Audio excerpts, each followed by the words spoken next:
Alrighty then, looks like we're live. Looks like things seem to be working good. So hello everyone, Nerui here. Oh, we're getting close to the finale for this entry in the series. We're getting what should be the final investigation in all of the original Phoenix Wright Ace Attorney. And oh boy, that last trial. It was a doozy.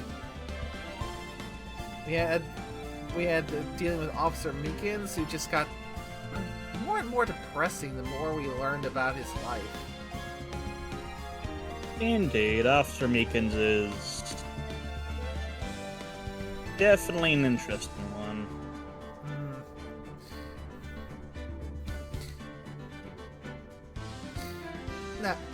And we've also got a couple of dum-dums going and taking an off-the-cuff joke way too far.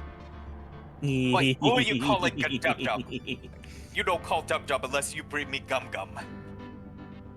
Good reference. Gum-gum. Hey, you know, we didn't do anything wrong. All we did was call out MP when he was needed. Oh, that! Yes, he's our resident Texan expert. I mean, come on. You know how it is. He was in the middle of another game when you guys were pestering the hell out of him. He was our key witness to the case. Of course we had to call him to the stand. Of course we did. Also, be right back. Go see the file. That was in no way an appropriate subpoena. Sure it was.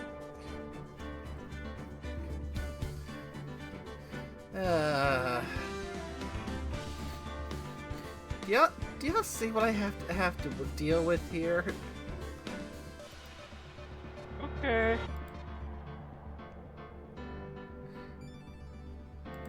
I'm sorry for any shenanigans I get into. Hey, I'm not holding any blame against you. They're the ones who goaded you into it. What? Never. We would never corrupt the bean.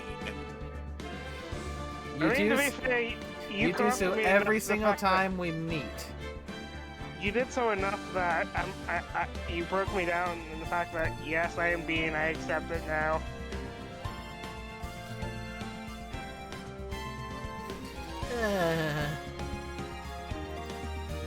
Anywho, let's get into this. One more investigation.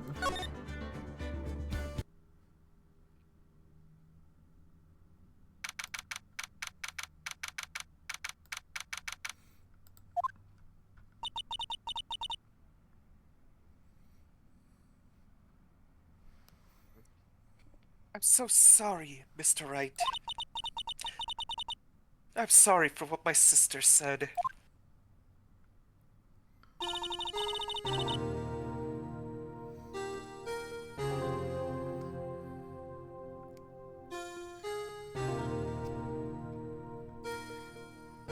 And Bubata Bean. Oh, I'm actually here already. Yes. Wow. I was fully expecting that to be here for a while. Drastic crimes require drastic measures. Yeah. That's just the way it is. We did what we had to in order to get the verdict he deserved.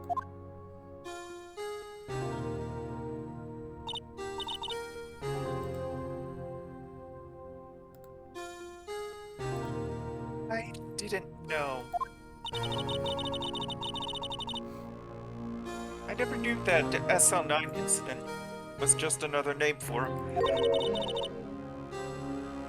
The Joe Drake killings. Give it a minute.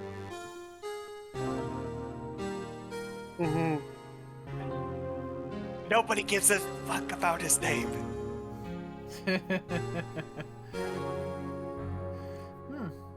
5 minutes in, a new record.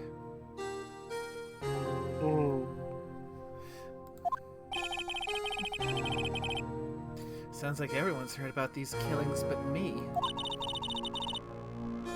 Lana wanted Dark convicted so badly. That's why she used me. That's why she used what happened to me. What do you mean? What happened to you? It's all there in the file. Joe Dark's last victim was prosecutor Neil Marshall. When he murdered Officer Marshall's brother, he left behind an incriminating piece of evidence. But what did you have to do with those killings, Emma? On the night prosecutor Neil Marshall was murdered, Joe Dark tried to kill me. What? He tried to kill you? Officer Marshall's brother, Neil, was only trying to save me. So that means you... Yes. I was a witness in the Joe Dark trial. I didn't see that one coming.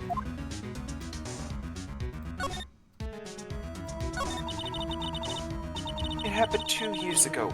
It was right about this time of year, too. There was a terrible thunderstorm that day, unusual for the season. I was alone in my sister's office. We were planning to eat dinner together when she finished her work.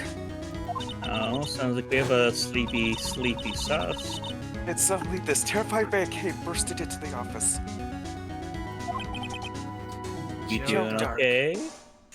Yes. Are you sure? Rocket by Yes. Scorpio in the treetop. He is fine. It seemed like he was running from someone. He pulled out a knife and screamed at me.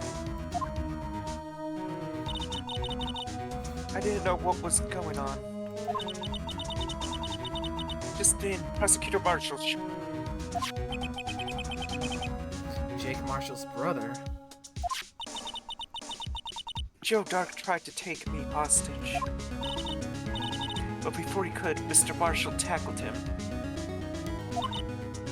Then, What happened? I'll never forget it. Lightning struck and the lights went out. Suddenly, a bolt of lightning flashed outside the window, lighting up the office for an instant.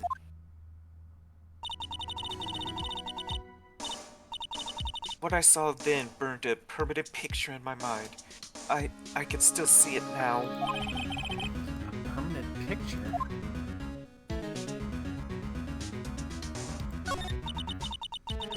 I don't remember the moment when Dark stabbed Mr. Marshall. So you weren't able to testify about that? No, I was only asked about when I was attacked. That must be why she made up the crime. Made it up? You mean provided bogus evidence? The prosecutor's office wanted the guilty verdict so badly. Lana forged the evidence and Mr. Edgeworth used it. Edgeworth? Yes, but I'm sure he didn't know anything about it. He couldn't have known he was being given false evidence.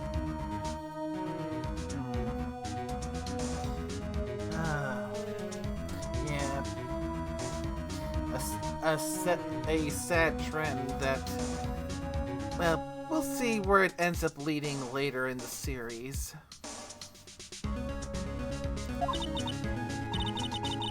Even so, that's when it all started. the rumors about Mr. Edgeworth. I mean, it's all my fault. If I could have just testified properly, none of this would have happened. So it's true, even though you may not have known it. Edgeworth really was involved in falsifying evidence. After that case ended, Lana was never the same. She became cold, like she is today. She was not been able to face up to what she did. Especially not to Emma. What did you see in the instant that that crime occurred?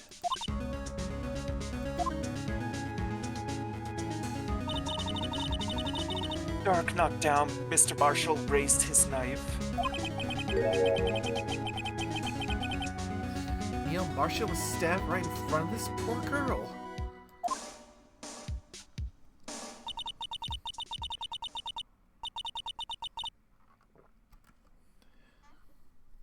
I don't remember what happened after that. Apparently, I passed out.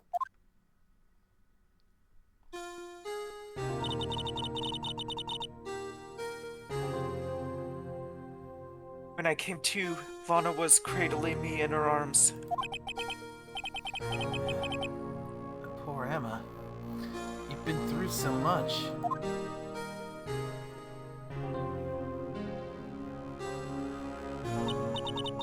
I couldn't bring myself to testify about that instant. I tried, but the words just wouldn't come out.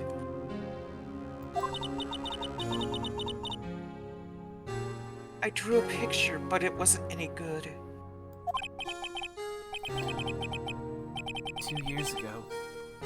You must have been 14. That's understandable.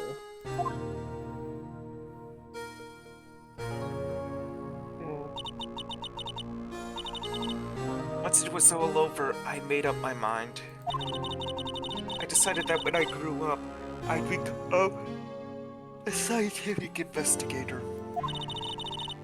I wanted to be able to fight crime with my testimonies, and to find the evidence to make an airtight case.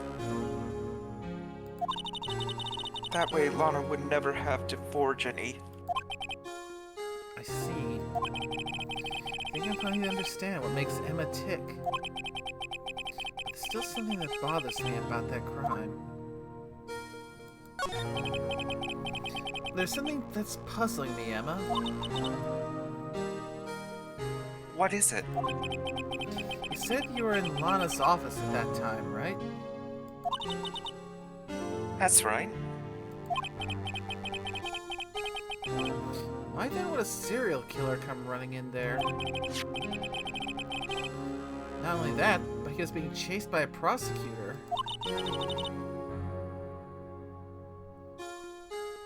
Oh, there's no mystery there. Joe Dark had been taken in for questioning that day. Taken in for questioning? You mean by the police? Of course, this happened at the police department. He tried to run away halfway through the interview and fled into my sister's office. But why did he run him all the way over to your sister's office? Because the detective's offices and questioning room are right across from the elevator.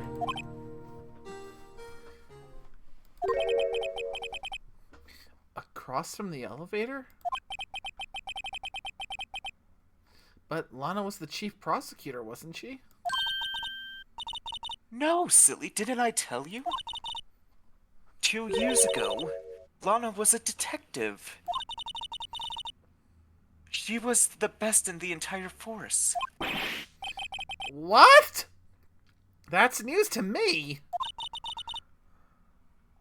After the Joe Dark case, she was transferred to the prosecutor's office and made chief prosecutor. Lana used to be a detective? I'd better have another talk with her.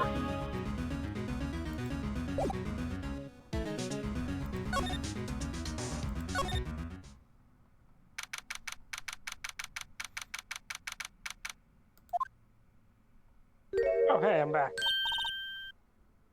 Lana! Mr. Wright, it seems like causing you trouble. Falsifying evidence. I didn't think you were the type. Criminals don't mind playing foul. Why should we? Oh, that's a potential can of worms right there. I see nothing wrong with it. But Lana, if you're wrong, an innocent person might be found guilty. Believe me, I understand the risk.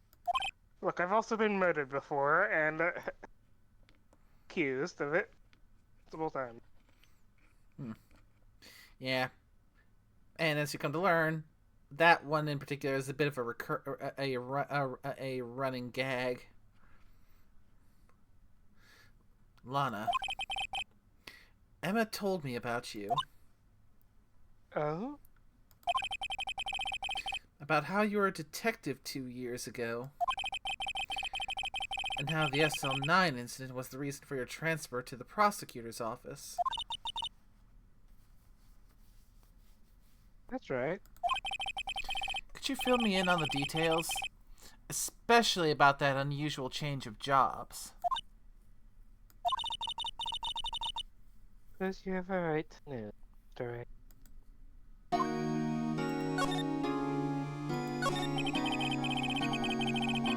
A lot of revelations were uncovered at the trial today, not the least of which was the fact that this case is largely connected to another one 2 years ago. Evidence from that case is stolen as well, though I expected as much.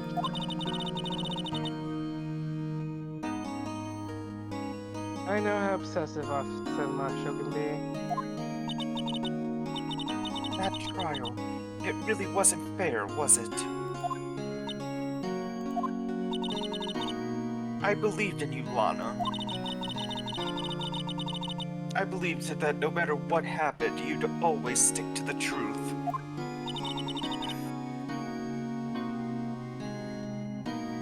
Can be helped, Emma.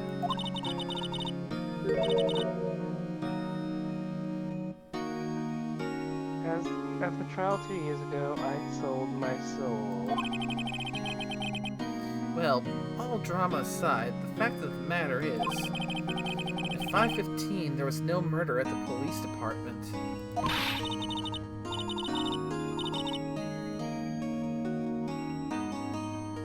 Tell me it's not true, Lana, what the witness, Miss Starr, said.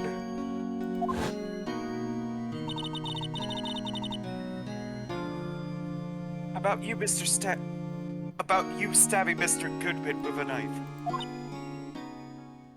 Man, I'm aggressive. Lana, I don't understand.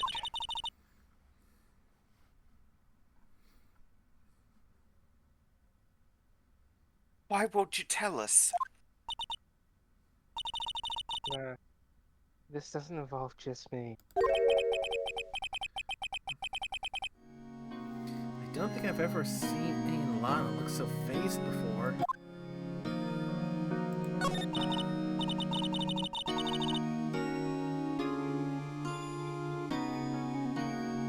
It's true, I was a member of the police force 2 years ago.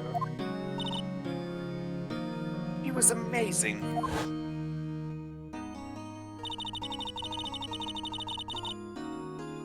We still talk about all the cases that she and Chief Gant cracked together. Chief Gant?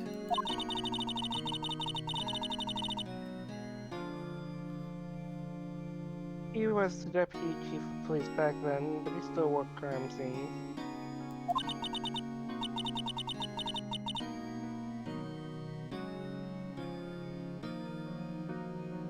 Amy Grant, he was everything I aspired to be.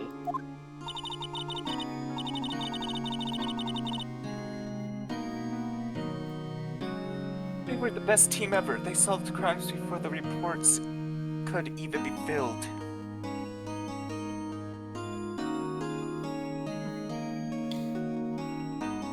Yeah, I need one more layer to be for it to be filled.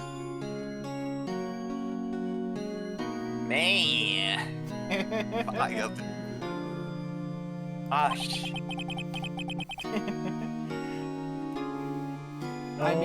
Oh my, Scorpio. I mean, one more for the counter, right? Oh yes. Emma really idolizes her big sister. But now you're chief prosecutor. What happened?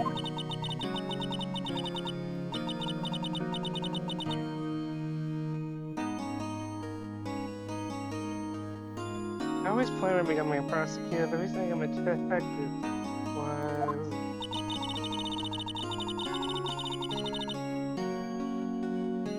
You had experience investigating crime scenes, so you could use that experience in court, right? Kent's help in the SL9 case was crucial to its resolution.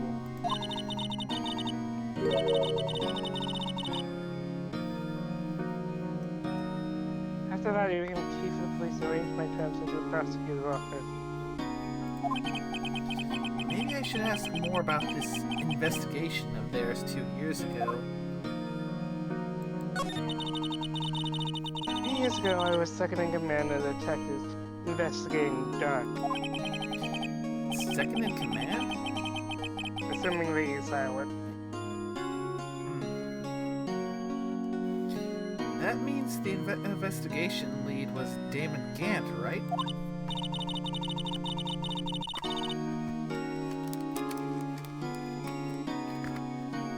Yes, Deputy Chief Gant and I share the same office and the same investigation.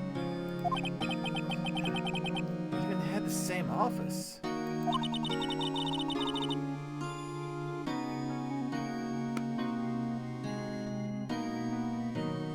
We led a team of the best detectives on the...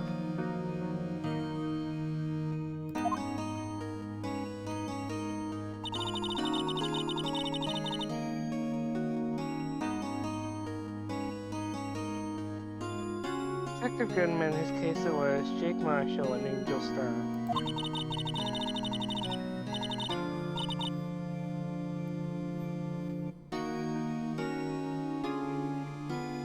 It was the first time Marshall had worked with his brother. He was quite gung-ho.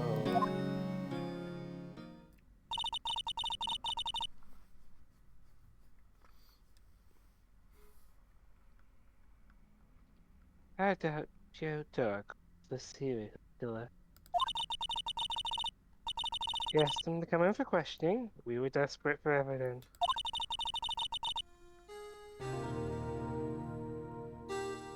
That was when the final murder took place. When he tried to murder Emma.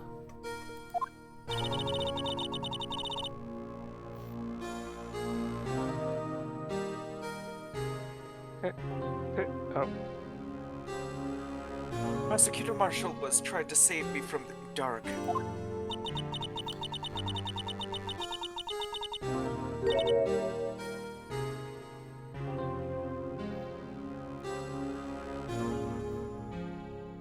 you see, the first person who happened on the scene of the crime was me. Now you tell us.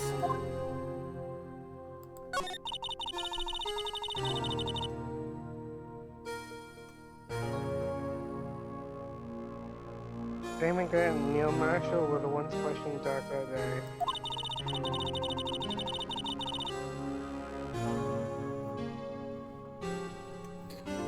The investigation was in the final stages, and Dark must have suddenly panicked.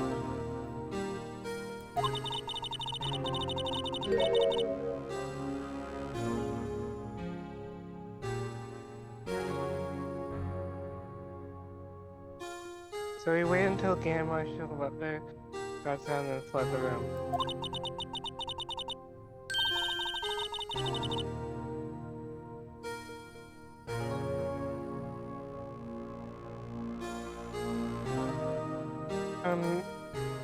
From there, he went straight to the office shared by Deputy Chief Gant and myself.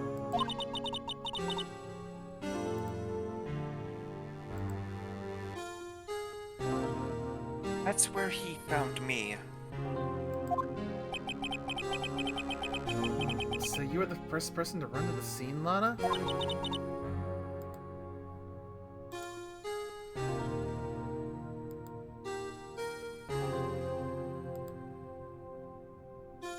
It appears so. Also, my dinner appears to be ready, so as soon as I get to the next stop. I was filling some papers while getting Marshall and questioning the dog.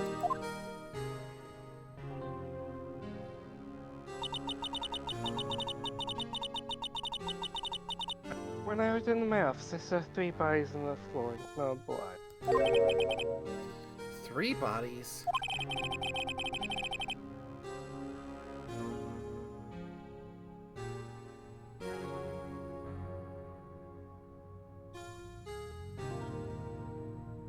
Prosecutor Marshall, wait. victim. Ah. Oh, that's you. Oh, yeah. Hmm. Got a little used to it being 1 and then going into it. That kind of missed that one. Prosecutor Marshall, the victim. Emma, who had passed out.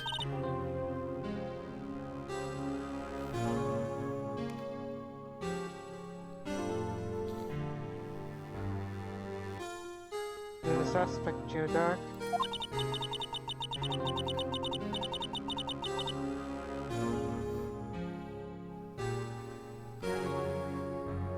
During the struggle, it seems Mr. Marshall struck a final blow before he died.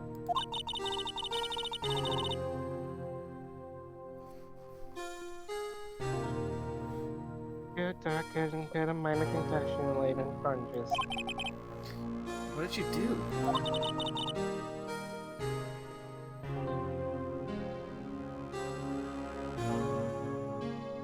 To be honest, I panicked.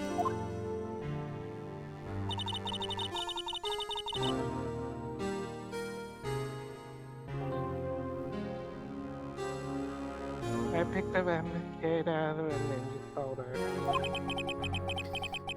Can't blame her. After all her sister must have gone through.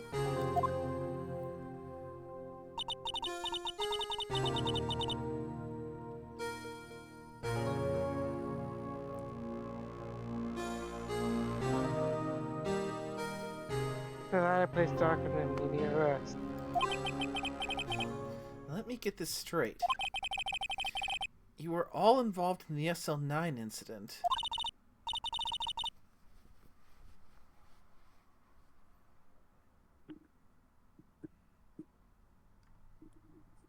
That's right, quite a coincidence. I don't buy it. What are you saying? There's no way everyone involved in this trial was also involved in that incident. Just by chance. But that case was solved 2 years ago. At least one person went to extremes because they didn't believe it was truly solved.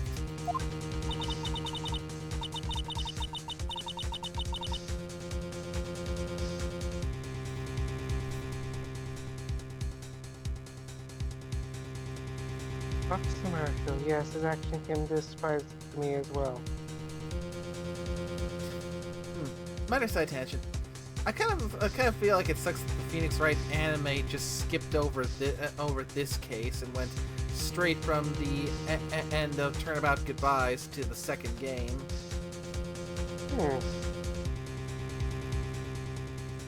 Maybe one day we'll get this case as like an OVA. I mean, we should, because it's so good. Uh-huh. Yeah, granted, it's more or less akin to a bonus DLC case, but this has been a real good one, and it deserves to have the anime treatment as well as the main cases.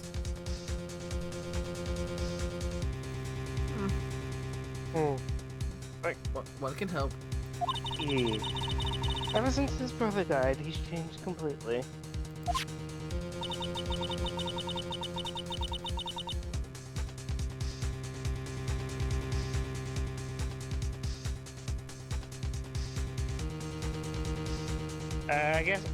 I guess I'm gonna grab my food real quick. I know we're in the middle of a thing, but I'll bring it right up. Wait a minute. And he was never seen again. I guess he wasn't convinced with the ruling against Joe Dark.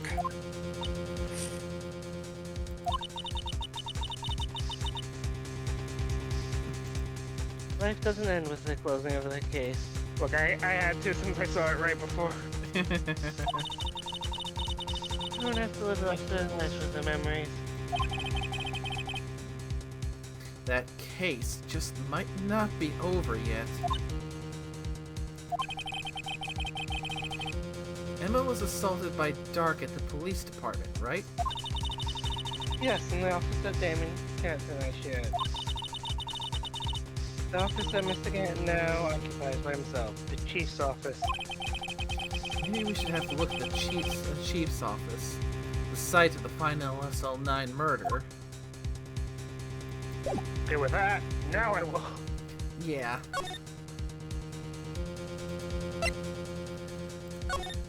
Now let's get it moving around a bit.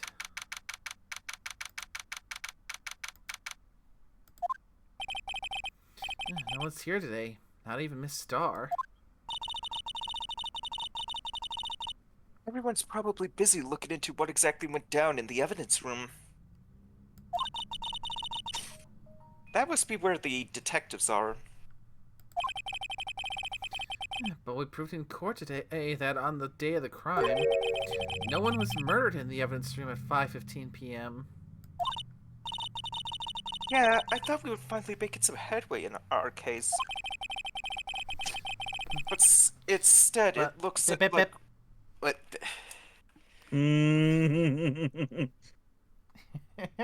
Rolled up newspaper. Bop, bop, bop. But instead, it looks like we just ended up making Lana look even more guilty. Ain't in there, Lana. Gotta find all the answers by tomorrow.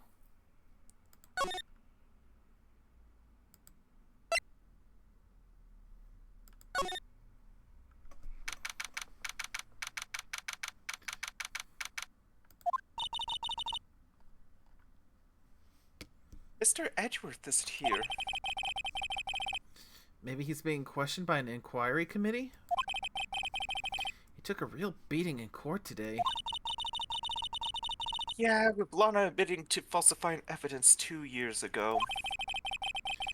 Guess we'll just have to come back later. Guess, yeah, like it was pointed out, it was basically confirmed that he did use falsified evidence, even though he most likely didn't know it at the time.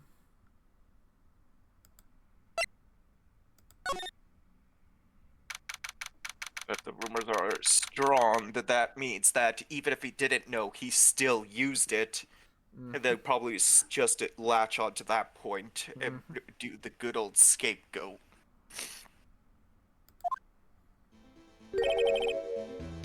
Ow, the damn bean.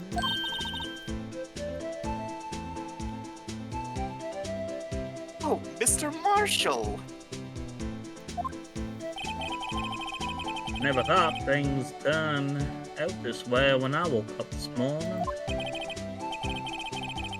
Sarah, you never know where life will lead you. Hey, Bambina. Should have known my luck had run out when old Billy dried up this morning. Billy? Must be his pet cactus. Say, where are you headed? Just over to the prosecutor's office for a little interrogation. A voluntary appearance, but we all know I won't come back. Sorry about you can't go in the evidence room today, partner. But, Mr. Marshall, why did you do it?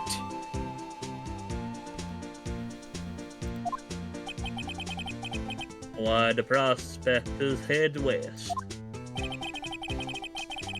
If ever there was a case I needed to know the truth about, it was that one. Before you turn yourself in, Mr. Marshall, would you mind telling us exactly what happened? Looks like I won't be getting a steak lunch today.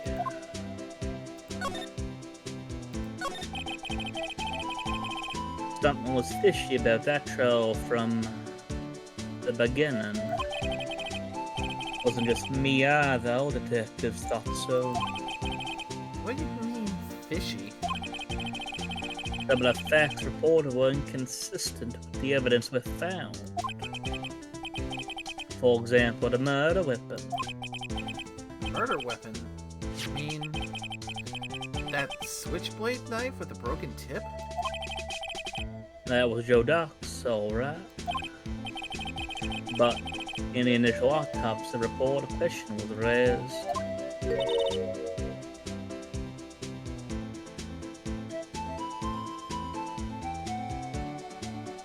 Shoes on.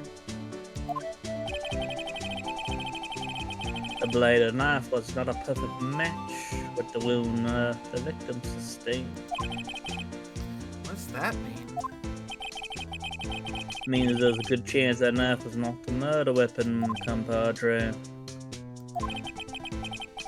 However, in the report that was finally submitted, that possibly had been erased. Could the facts have been concealed with forged evidence? That case left behind scars on all of us. Scars that the SL9 incident left behind.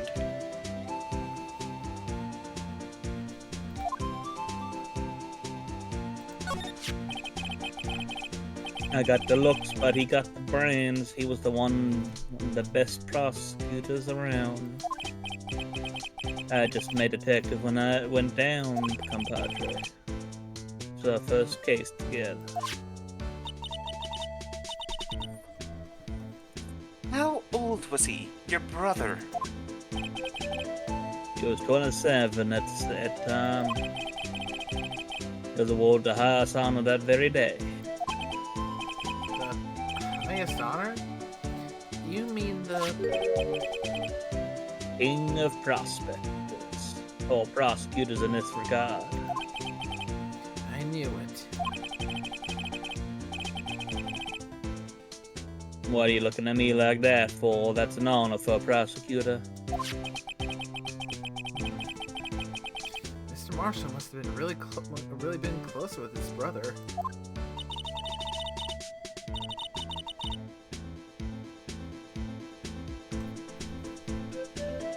The day the SL9 incident took place, that wasn't the same day as... That's right, it was the day of the evidence transfer. Interesting.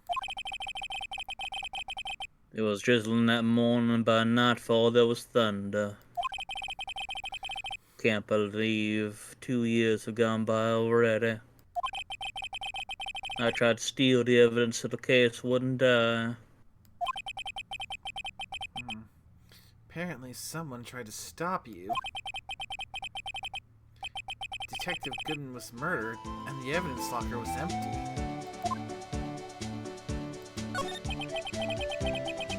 There was something going on behind the scenes in that case, we all know that. Later, every detective involved in that investigation save one was taken care of.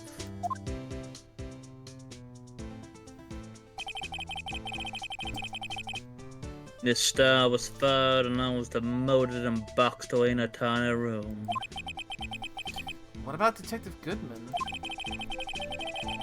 They did something to him too, the commissioners would get suspicious. No, they were careful enough not to be too obvious. They?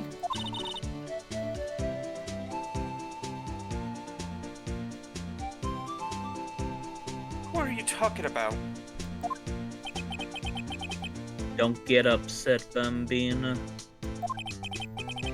I mean Damon Gant and Lana Sky.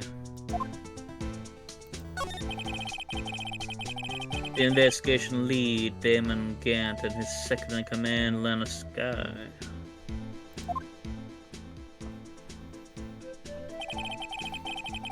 There wasn't a person on the force who hadn't heard of that duo.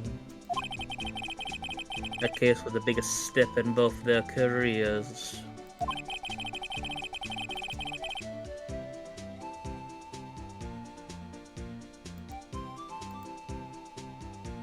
After the case ended, Lana transferred to the prosecutor's office, right? Yeah, they even got the new police chief arranged for that to happen. She's never been the same since she left. Everyone who knew her said so.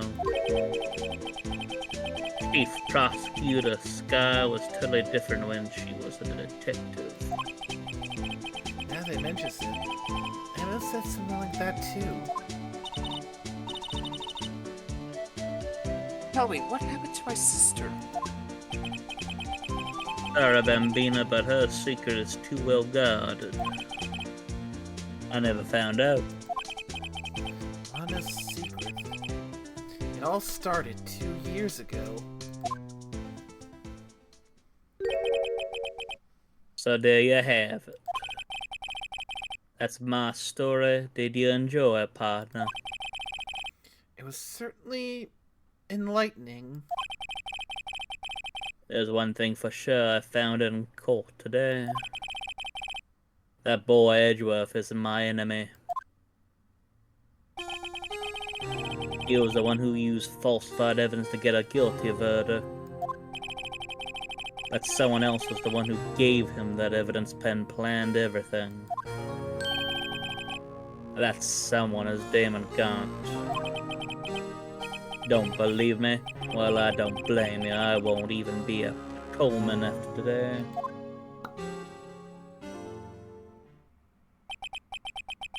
Too bad I won't be around to work with you. When you become a real scientific investigator. Adios, Bambina.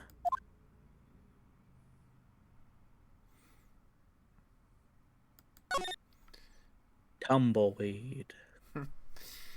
Again, I really hope that at some point they do an adaptation of this case in like an OVA special episode for the Phoenix Wright anime, because this case definitely deserves to have the anime treatment. Nice.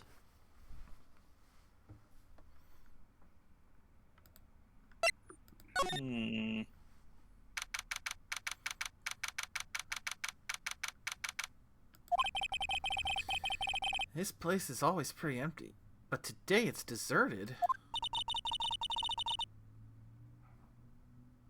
That must mean everyone's busy solving crimes. Oh, if you're looking for others, they're all in the conference room. Thanks. Oh, he actually talked to us. I am able to talk. The chief prosecutor is saying what she did and the decision about what to do. But Mr. Edgeworth, and not to mention our statement to the media in tomorrow's trial. There's more chaos going on than Thanksgiving and Christmas put together. Ooh. I think festive is the word usually used for those.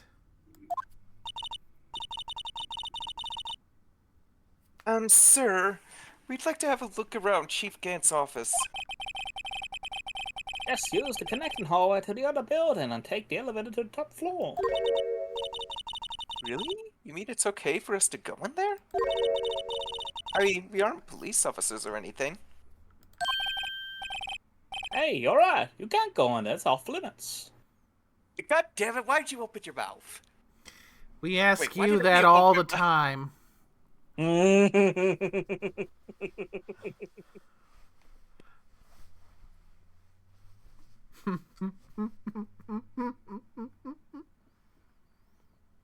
my, oh my. What? What? He walked right into that one. Oh, that he did, that he did.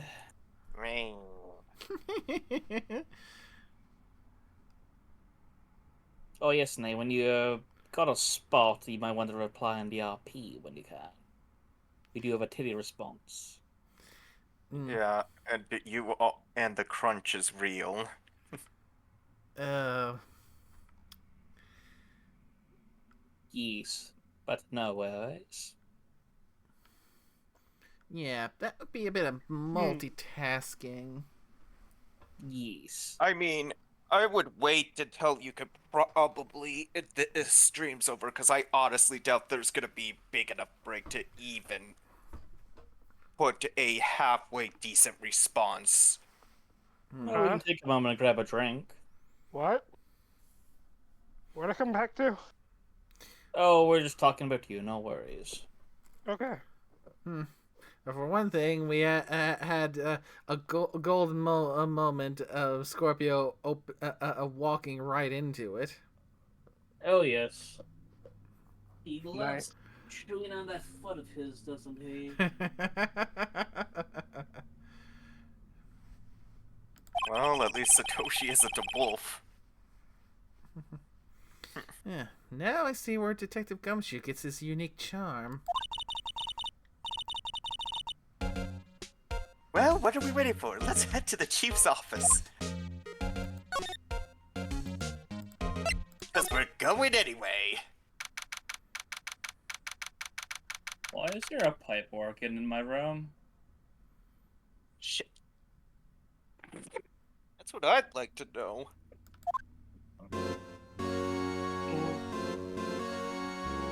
Good question. Flying fuck? Whoa. Where am I? The chief's office, silly. At least what it said on the door. Check out that pipe organ. That's real, isn't it? Yep, that's definitely real. Hey, I used to take organ lessons in kindergarten. Oh dear God. No! Don't do what I think you're going to do. At the same time, I'm encouraging to do what you're gonna do. Because it's gonna be hilarious. Of course it is. They used to call me the little Miss Bach.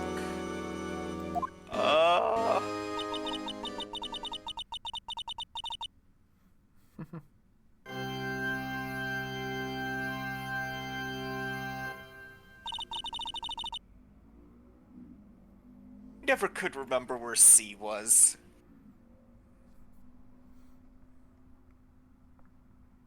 So, at the risk of making a bad pun, so when they start calling her that nickname, would she always leave her lessons saying "I'll be Bach"? Eh, Hmm. I mean, let's go up to a pipe organ and we basically woke the dead. I'm pretty sure everyone in the building knows we are in the chief prosecutor's office now. Mayhaps. Could be a distinct possibility. Speak of the devil.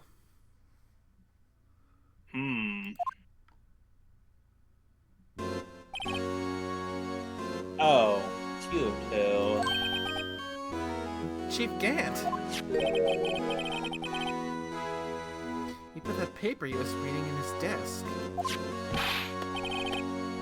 So, righto, how have you been swimming lately? No, I haven't. I've been kind of busy lately. I can appreciate that. I've had my hands full too with Mr. Marshall's misconduct.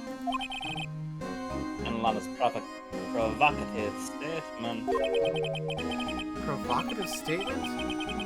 Oh, you mean about the forged evidence? 2 years have passed since that incident. My, have time flies. See that big picture on the wall over there?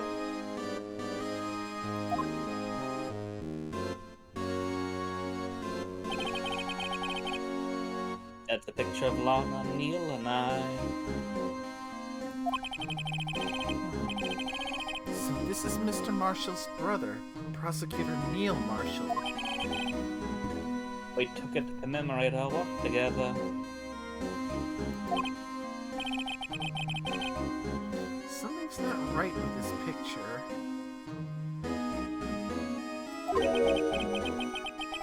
I can't quite seem to put my finger on it, though. I see it, and I hope the rest of you see it too. Oh, I see it. Maybe.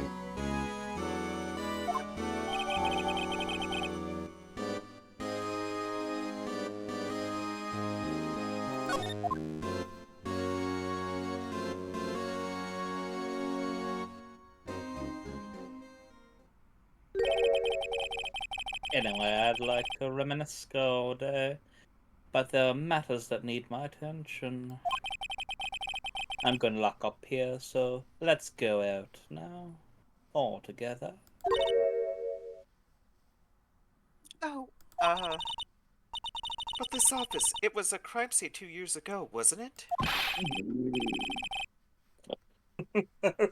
That case has long since been over, my dear. There's no need to investigate it anymore. All the same, we'd still like to have a look around. Perhaps you didn't hear me. I said there's no need to investigate it anymore. Now hurry up and get out. I have a meeting to attend. Damn, I swear he's like Jackal, Mr. Hyde. Possibly. Looks like we aren't welcome. Seems that case isn't over with yet after all. What do you mean? Chief Gant denied our request to search the crime scene. That means there must be a reason he doesn't want us looking around in there.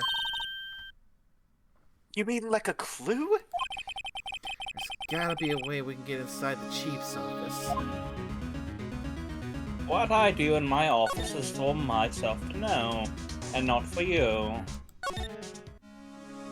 Don't make the joke, don't make the joke, don't make the joke.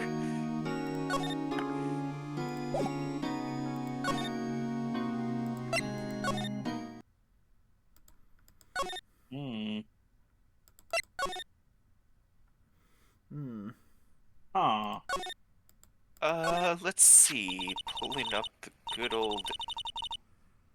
Oh. He won a prestigious award. Would he just leave it on the couch? Yeah, you'd think he'd want to show this thing off more than that giant steel samurai. But again, Edgeworth has always been like that. Really? Hey, I should write this down. Tell me what he was like as a kid. Back in elementary school, he won awards for all kinds of things. Speech contests, essays, playing the flute, golf tournaments. Doesn't exactly sound like the typical elementary school stuff. But he always hated receiving awards. He makes some smart remark like, "I know the path I've walked. No one else needs to tell me." That's how he's always been.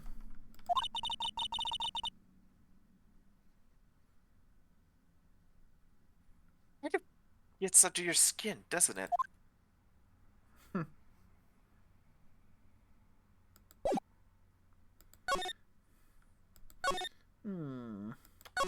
Where to go next? Maybe we should examine that image that we had. Because there is definitely something in there we can talk about.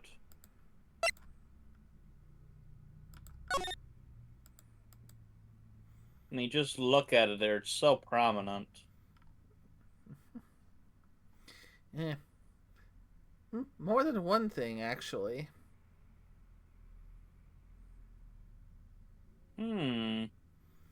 I'm going to guess the... That's fair. I'm going to guess the thing you were originally referring to is right front and center. No, well, it's in between Neil and Lana. But, yeah, there's also the spear tip. So you've not noticed the other one, then? Oh, you're talking about the actual thing there now, how the blade on the trophy looks like the blade that was evidence. Mm-hmm. Yeah. There's a lot in this picture that speaks out. Especially Most the indeed. vase in the background. Mm-hmm. Yeah.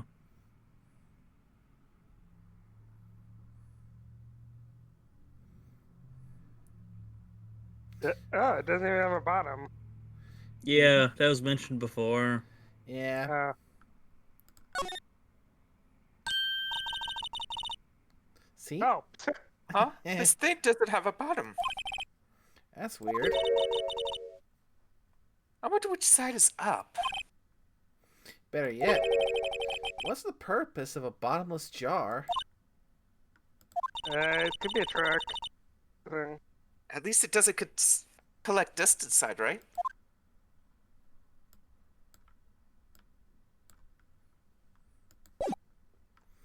But yeah, that is a good Hmm. point.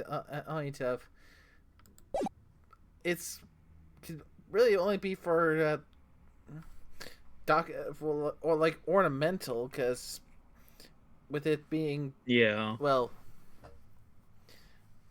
bottomless rather than baseless, it doesn't look like it serves any kind of practical function. It could also be used for storing something that's larger than what would actually fall at the bottom of it.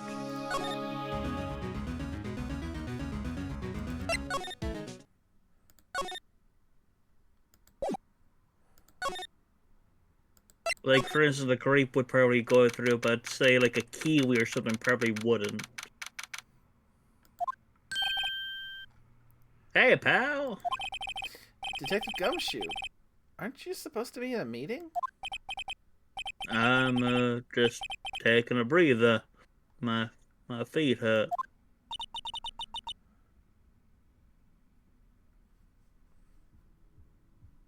From sitting so long? Actually, I'm serving everyone coffee. Sounds like Detective Gumshoe's still out of the loop. Say, have either of you seen Mr. Edgeworth? Edgeworth? No. Why do you ask? He's under fire from both the police department and the prosecutor's office. It's almost like the battles between you two in court. That sounds serious. Is it because of what my sister said? That's basically what it all boils down to. I falsified evidence 2 years ago. Now Mr. Edgeworth has the whole world after his blood. Yikes.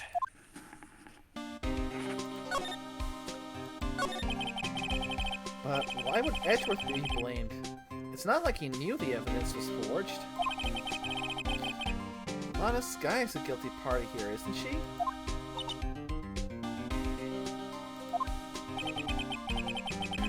Regardless, prosecutors responsible for the evidence they present in court. Not only that, but as you know, there have been a lot of rumors going around about Mr. Edgeworth. His amazing talent as prosecutors kept him safe from those who don't like him. But now with this, Are there really so many people who hate him? I mean, given how he was and how he behaved prior to Turnabout Goodbyes, yeah. yeah, Especially since he was, at the time, had succumbed to the Von Karma school of prosecuting. It doesn't matter whether they're innocent or not. All you have to do is get the guilty verdict.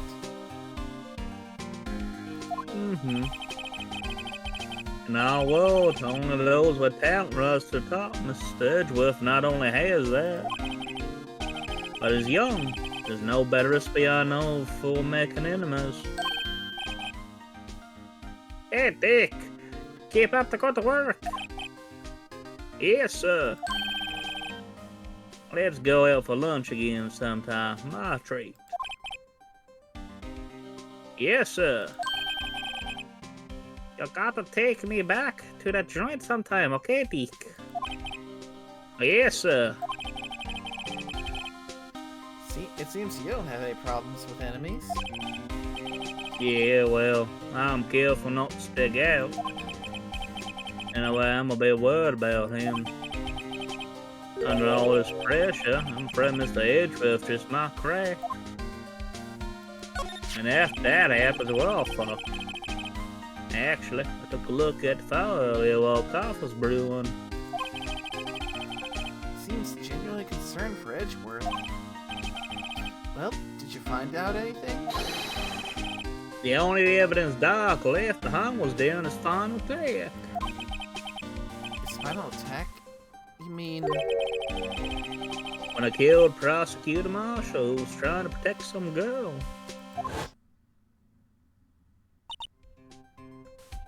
Me. It seems Detective Gumshoe never realized Emma was the girl. That's when he left the most incriminating evidence of all. Well, what is it? Oh, let's see, I think it has something to do with the murder weapon. Oh, I forget. Look, it's all written somewhere in here, okay? His powers of recollection never fail to impress. I never show him the murder weapon. It might jog his memory.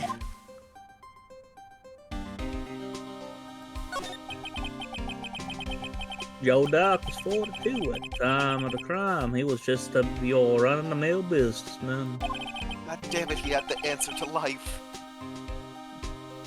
Businessman? What made him take to serial killing?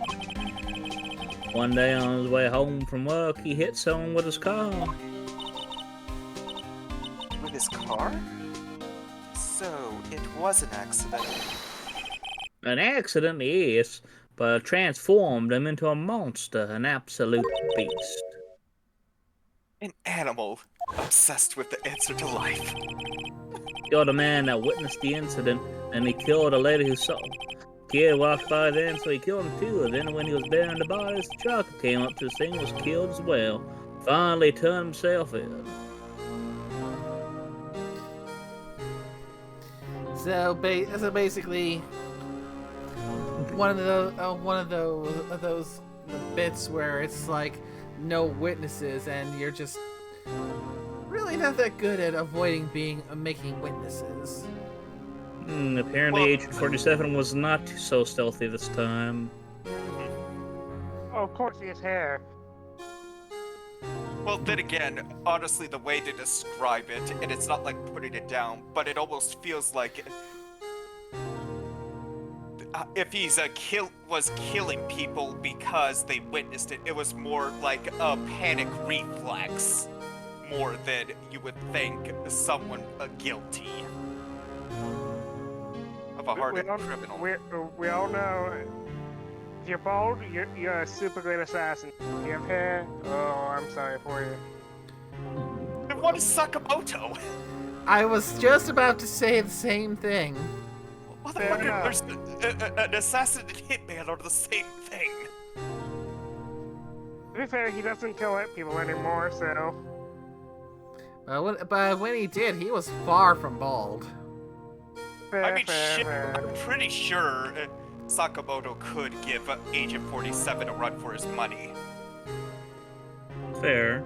I mean, Probably be on equal terms, actually. I mean, if you've seen some of the superhuman things they've done, though. I mean... But regardless, Yeah. Pretty sure to get back to this. Yeah, though, just to get my thought out of my head, given my limited understanding of the Hitman franchise, I'm pretty sure, isn't 47 basically a genetically engineered super assassin? I don't think he's genetically engineered. He's some level of been pseudo-made, but Basically, really depends on which medium you're talking about. If you're talking about the latest like bullshitty movie, the whole bulletproof skin thing's a thing, but not really a thing in the actual like games. Yeah, so sticking to the games. I think it's more he was just trained from a young age to where he's just so good. Yes, he's basically exceptionally bastard good. and craft. I mean, he was basically part of a program. That was the whole thing. Just to show how little I played it. Probably one of the reasons why I not play is because well, you've seen how I am when it comes to stealth in most cases. Oh, fair. I mean, to be that's fair, one if way you can everyone's do dead. I mean, that is one way to play the game. You can play those games with an absolute body count.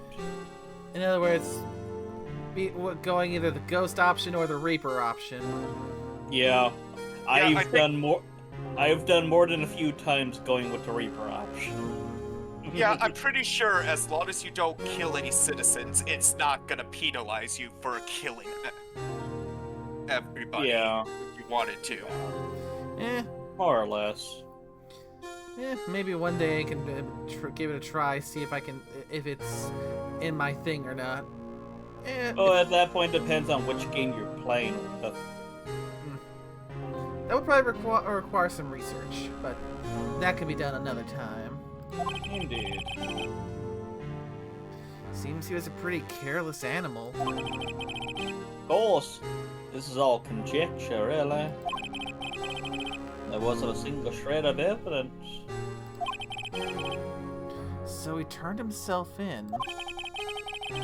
Yes, but in the middle of his question, he fled and murdered his vulnerable victim. Sounds like he had a very strong panic reaction.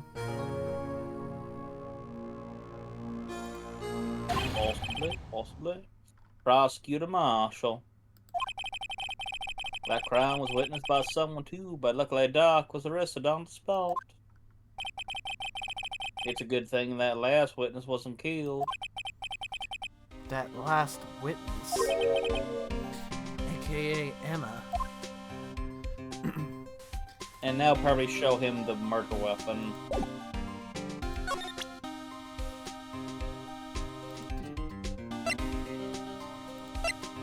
There it is. About this. Hey, is that? It has a tag attached to it with the label SL9 incident on it. I believe this would be the broken murder weapon you were speaking of. What are you doing with that? Ever since that case was closed, that knife's been locked away in the locker. On the day Detective Goodman was murdered, this suddenly disappeared from the locker. I was not gonna say. Are you wishing for my death? I did not say it. It was found in Mr. car. Muffler. Why are you being such a medium, Miss Lady? That's it. Now remember what that incriminating piece of evidence was. When he showed me that knife, it all came back to me. Well, what is it, Detective? Quick, before you forget again. I mean, you just gotta love Gumshoe. What's not to lie? Other than my dwindling salary. This knife, it was Joe Dark's, wasn't it? That's right. Tracing back to school, he bought it. Plus, had his fingerprints on it too. But no one actually witnessed him using it to murder anyone, right? That's where his luck ran out. When you take a good look at the knife, you see it's broken. You don't have to take a good look to notice that. Yeah, well, in a way. peg, I guess, with a broken off tip of the knife was found. That's what did him in. Where was it? The victim, Neil Marshall, was carrying it inside his own body. It's down deep inside the stab wound. Did it match Dark's knife? You bet, down to the last fiber.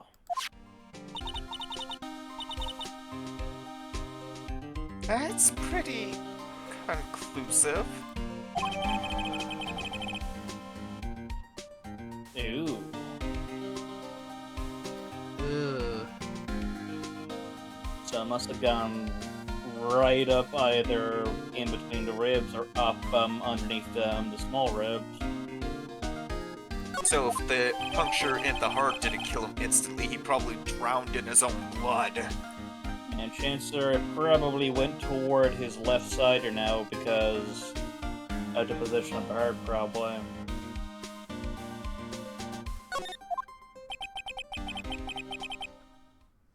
Well, there you have it in a nutshell. That's all I know anyway. Can I ask you one more thing? What is it? If the money you need, you should ask from Chief Gaunt.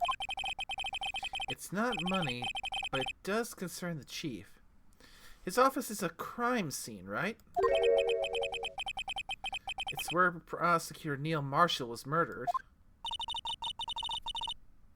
The chief's out now, and his office is locked. But we'd like to have a look around, if that's okay. Well, an detective's ID card can lock the door. What? Really? But if I let a civilian in there, I'll be charged with breach of trust. Breach of trust? Simply put, I'll be canned. They take me out behind the chemical shed. Oh. Sorry, pal. I don't plan on getting fired because of you. Or worse. God damn it, Emma! Don't say the quiet powers out loud! Wait, what if I say the quiet out loud? You always say Because you always say the quiet thing out loud. I mean, it's not totally that I bitch about things in DMs and voice chat and different plans out loud. Do I need to dig some stuff out? No, You probably should. let's nod and say we did. How It's about this funny thing? when nickname stabs you, though. I don't do it that often, but I will. From Eee. I mean, do you see the look on that beam's face when they're going shank shank? They're positively happy. That's just adorable. How about this ID card? It was Detective Goodman's. That will work out. The data was deleted the day he died. Oh. So, in other words, Gumshoe is our only chance of getting into that office. I wonder if there's something we could show him that would make him change his mind.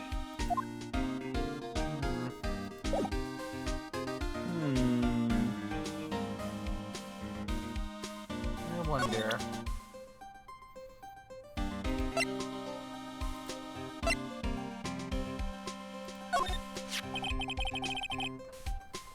That's the ID card record, isn't it? Yes, there's only one number left to investigate. At 4:20 p.m. The victim, Detective Goodman, must have entered the evidence room along with someone else. Someone with an executive officer number. 7 by 7, huh? That's 3172 Main, Detective. An executive officer. I just might have a hunch.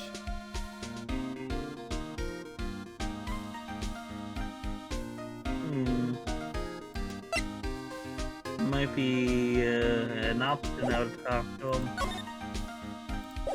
Yeah.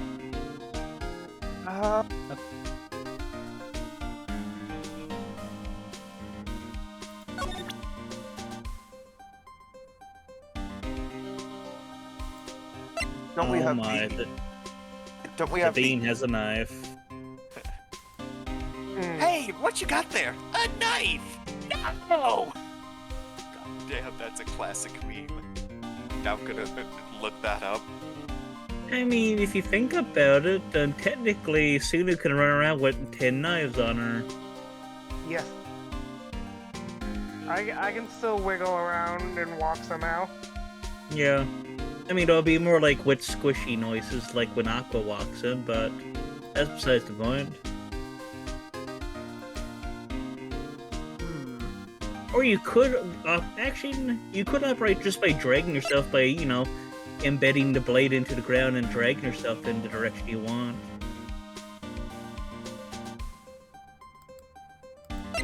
Oh dear God. I think I found Satoshi, and I can't believe I'm making this joke. Oh no. Hang on, I'm gonna share this video.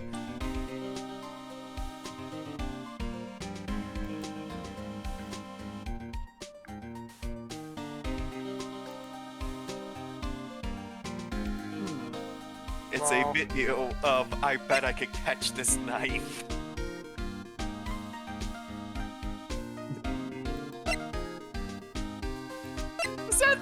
That probably would happen to him, wouldn't it, Ursk? I mean, if a katana, yes. Like I said, thankfully he has a family katana that would never betray him. Ooh, maybe we can ask her who this number is.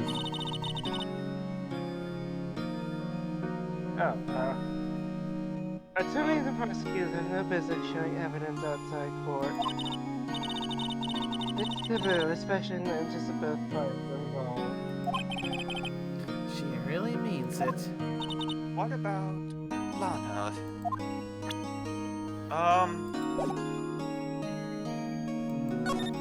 What if we showed the We trophy? try heading up Edward's office. You think he would change for the trophy? Because Edgeworth shown it, and we do have what the picture looks like, supposedly. I wonder if Edgeworth is back yet. There he is. It looks like he's writing something. What are you doing here? He sure was quick to throw that paper on the floor. Tough day in court, huh? I've had to live the past 2 years with rumors flying around. What's another allegation to me? Cheer up, Mr. Edgeworth. I'm rooting for you. That's Edgeworth for you. Always trying to hide his real feelings. So, what do you want? Unlike some people, I don't have all day.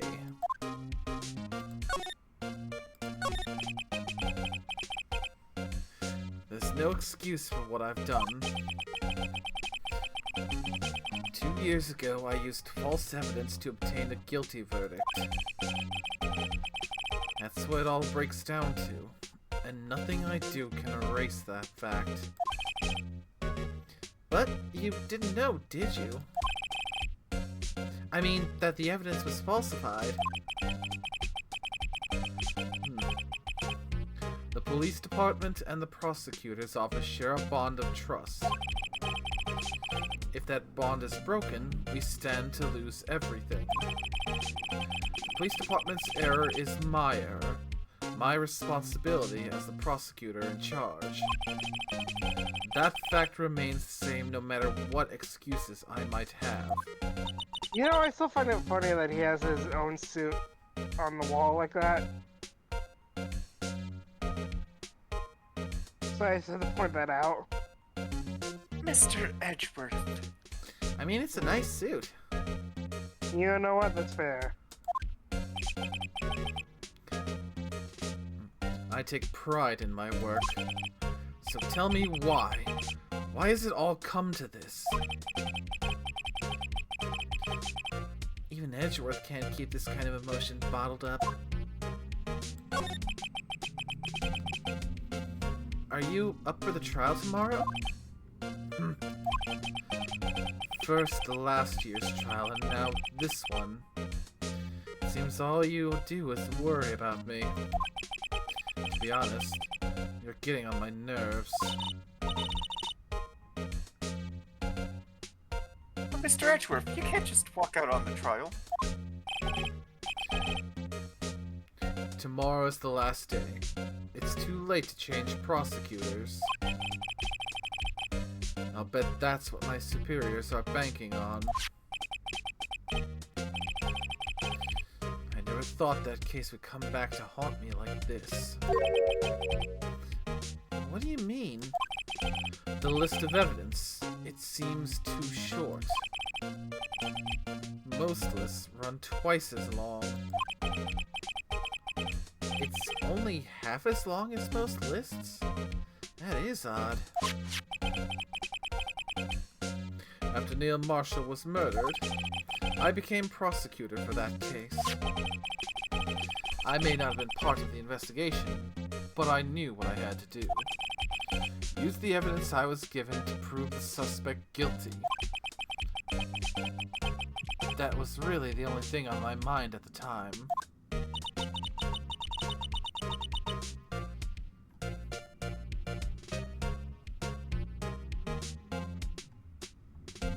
Say, we just saw a picture taken around that time. That picture. Something seems strange about it. Could you tell us again about what happened that day? The day Detective Goodman was murdered. You're participating in a ceremony over at the station, right? I've never cared for ceremonies, but I had to attend that one. Because you were awarded this. Those receiving awards can't exactly skip out on the ceremony. I finished up at the office in the morning, then drove over to the police department. You finished up at the office? Yes, just odds and ends, clerical stuff. I didn't plan on returning to the office that day. That is, until I was asked to take something back.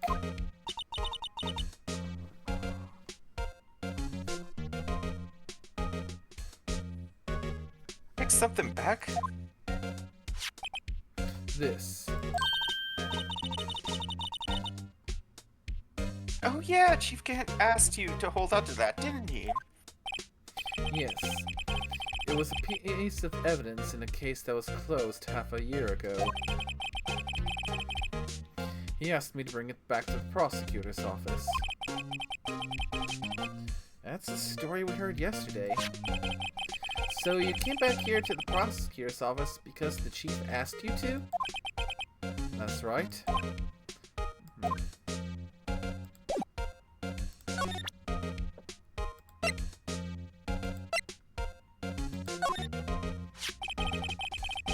This picture was hanging on the wall in Chief Gant's office. Prosecutor Neil Marshall. He had just started making a name for himself. Looks like this was taken when he received the King of Prosecutors trophy.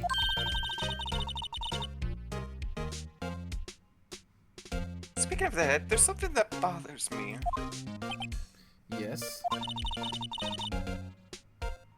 The trophy Mr. Marshall is holding. It's a little different than yours. Yes, you're right. Ah, I remember now. Remember what? That was what the official prosecutor's trophy looked like until 2 years ago. There's a story behind its design.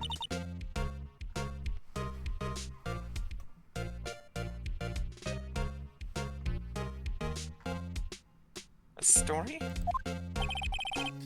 Sounds interesting. Would you mind telling it to us? It's simple, really. Contradiction. That's what the award's based on.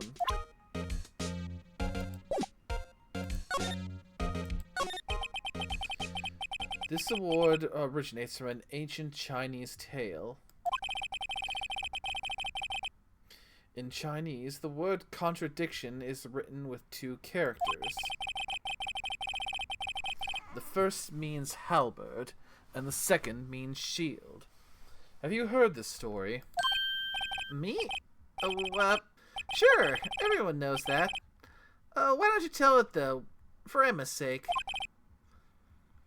Very well.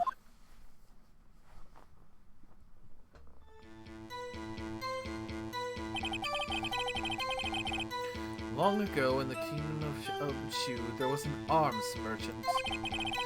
One day, he presented the king with 2 items. The first was a halberd he claimed could slice through any shield or armor. The second was a shield he claimed could withstand any weapon. Wait a minute. Those claims contradict each other. Very perceptive. But then again, you've heard this story before, right? Anyway, as you mentioned, very descriptions of these items discredit them both. When the king pointed this out, the merchant was left speechless. And thus, the Chinese word for contradiction was born.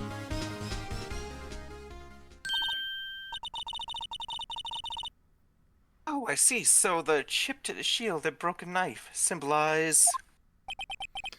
Precisely so. They symbolize the merchant's items. The ancient tale ends with the merchant at a loss for words. But it's in our nature to pursue matters to their conclusion, even if it results in something as ugly as this. Wow, thanks, Mr. Edgeworth. I've learned something new today. That's funny. If that's so, then why were you only given a shield? You'll have to ask Chief Gant. 2 years ago, he had the halberd part of the award abolished. Chief Gant.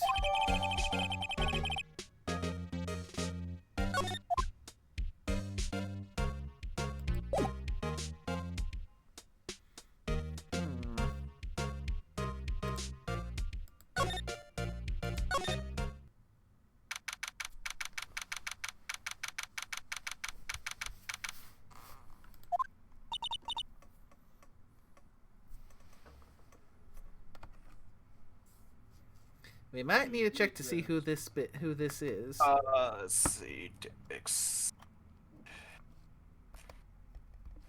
Oh. Excuse me. Ah. Would either of you care for a quarter pound of roast beef? That actually might not be too bad. Miss Star.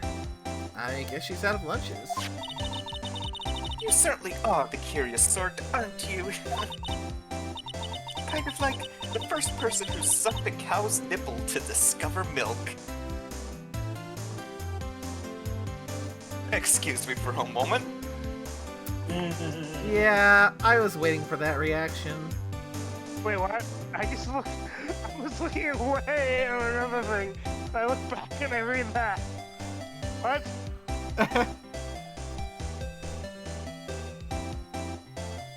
I mean, if you want to go down that rabbit hole, there is a lot of foods out there that we have today that At some point, someone had to be curious and try to eat it. Alright, I'm back after downing whatever can I could find.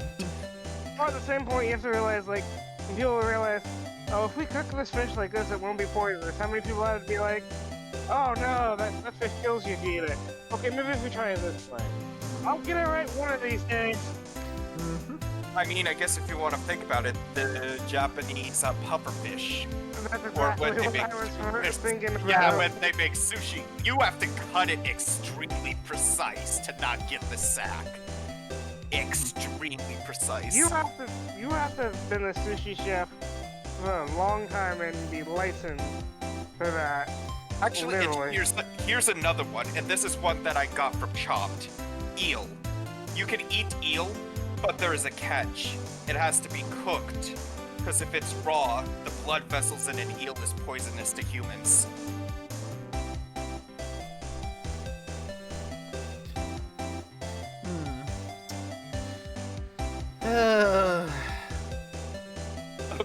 As we go down to this rabbit hole. The fact that we've survived as long as we have is a miracle. I mean, there are other fucked up things that has been done to find all these things, but that is neither here nor there. Yeah. Don't worry, the world has had enough associates we can figure out what does and what doesn't. I mean, There's a few hundred of them. I could probably think of a few other items that... Who had the brilliant idea to try this out first? Like, a certain very expensive variety of coffee that goes through a very, very, very unique The process. coffee that has to get shat out? Yep. Oh, I know the coffee you're talking about. The fermented shark. No, this one I think is from No. the elephant. No, this is just another one. It's like it's strumming.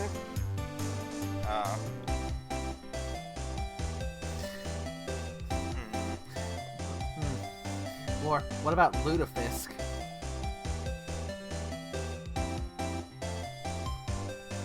That is one dish that I never want to try. Would you like to try some? Give me a sec. Goddamn it. Rocky Mountain oysters? You've I assume you know got what to be that is. ballsy if you're gonna eat those. Yeah, you gotta have big pair of testes on you to eat that. I agree. Yeah, if you're gonna sit down and eat one of those, you gotta be able to really nut up. Yeah, not up or shut up.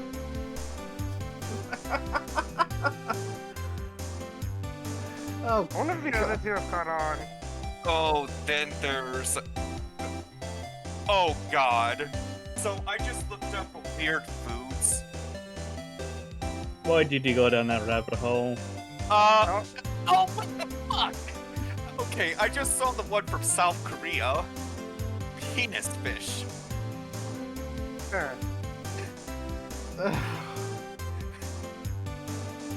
But the one I mean, that's also in your guys' likes down there now.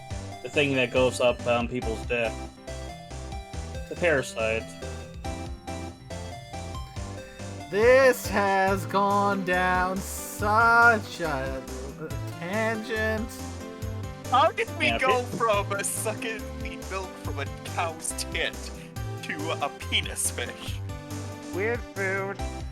I mean, the parasite also goes up other things too, there now, but that's besides the point. I mean, Oh, I've heard the parasite, the worst thing you can do, and the reason it does that is when you piss in the water. Yeah, That's why it goes up there. but then on top of that, we all know that's in your guys' water supply, but then we also have the brain-eating amoeba too, that's also in your guys' water supply. Lovely. By the way, this is educational. We are speaking educational to an extent. So whatever you do, don't drink from the tap. You have to make sure you boil it before you drink it. Ew. Especially your guys' water. Jesus. Yeah. Oh, don't get us started on Flint. That All I is gotta worry still about is a slight bit of uranium in my water. Why am I looking this up? Let's Wait. let's put a pin in this for now, because this is just going to go just dive deeper and deeper into places we probably are going to regret going if we go there. Ladies and gentlemen, as I'd like to iterate, this how did we get from this, starting from a cow's nipple? And it evolved into that.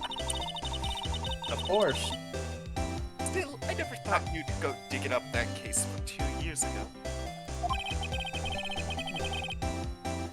Everyone in this trial was involved in the SL9 incident. Not only that, but the murder occurred on the very day the evidence from the case was due for transfer. This can't all be attributed to mere coincidence.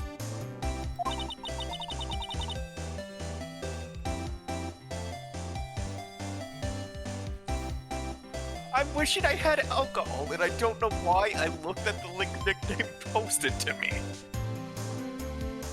That was your first regret. And the fact that I hid the image, I think you should have said something more. Motherfucker, I have my Discord set that you can spoiler it, but whenever I'm on a PC, I always see spoiler text. I mean, you can see the text, but I said I specifically got rid of the image, so I didn't have to look at it.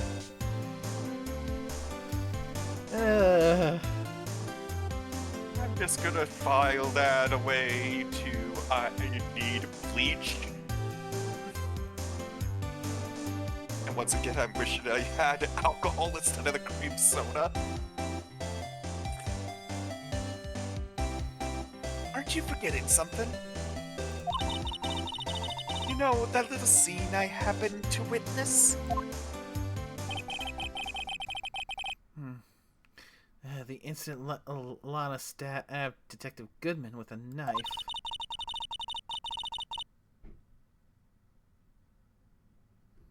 No matter how much of the past you dig up, it won't change what I saw.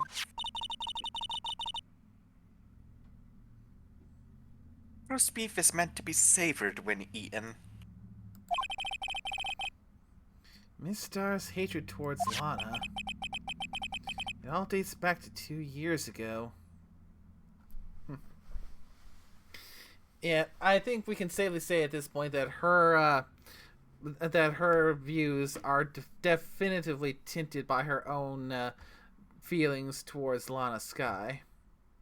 I mean, what? I mean, she has perfectly good reason to have beef with her. I mean, to get canned. I mean, who wouldn't be disgruntled if they are one of the best?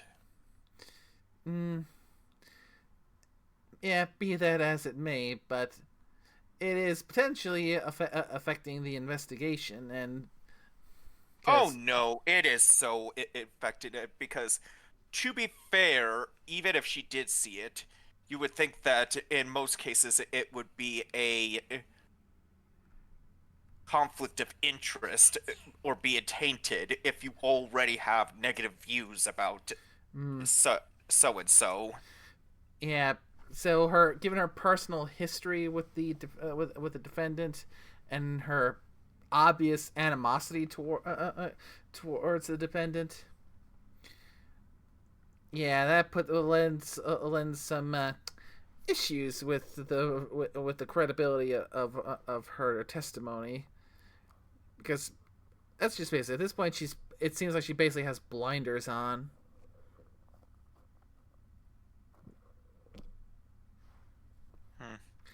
I mean, again, the biggest evidence that points to this not being the spot where the murder was done was, aside one, the autopsy report that basically said it took him a while to bleed out. That it was just 5:15 when he died, which means he had been stabbed up to an hour and a half earlier. And two, the drastic shortage of blood, the amount of blood that would be required to bleed out over at the purported scene of the crime. Mm-hmm. There's just even with it washed away, the luminol testing we did during our last investigation just showed that there was minuscule amounts of blood. Not enough to be the scene where the stabbing occurred and all that bleeding had to have gone down. But she is. Also remember the luminol that we used now. It reacts to more than just blood. It'll react to cleaning agents too, so the amount we saw over there could also be from whoever cleaned up over there. But yeah. But that's one of the reasons we're doing this final investigation. We need to get to the bottom of this.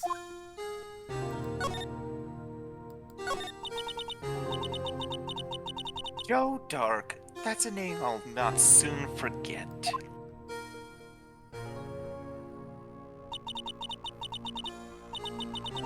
We trailed him for half a year.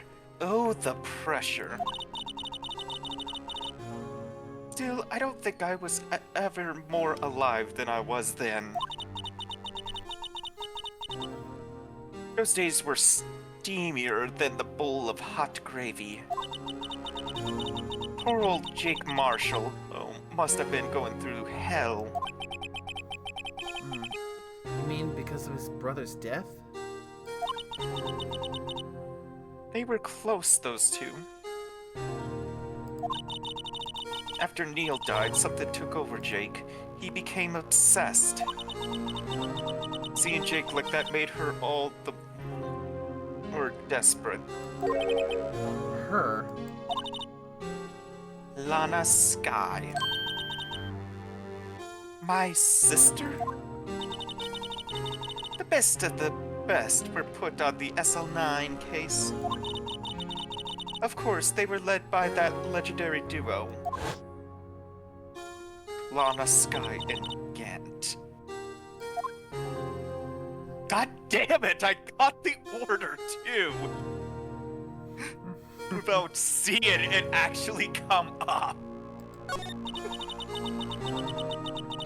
That legendary pair was the reason we were able to keep up our investigation. That's why we were so shocked over how it turned out. You mean with the forging of the evidence? Don't get me wrong, Joe Drake got what he deserved. Joe Drake? Okay. God damn it!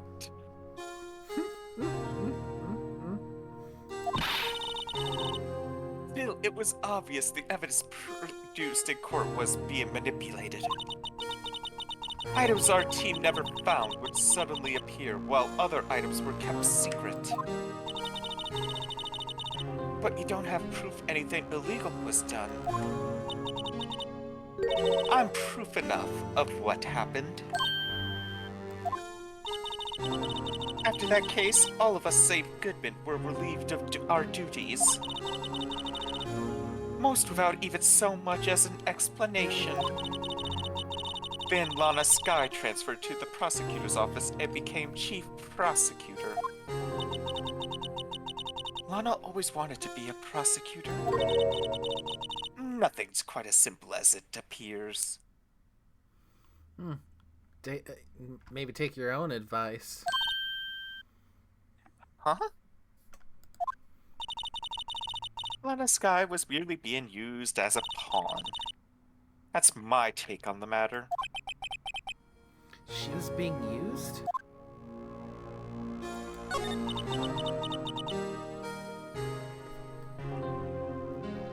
Eamon Grant and Lana Skye.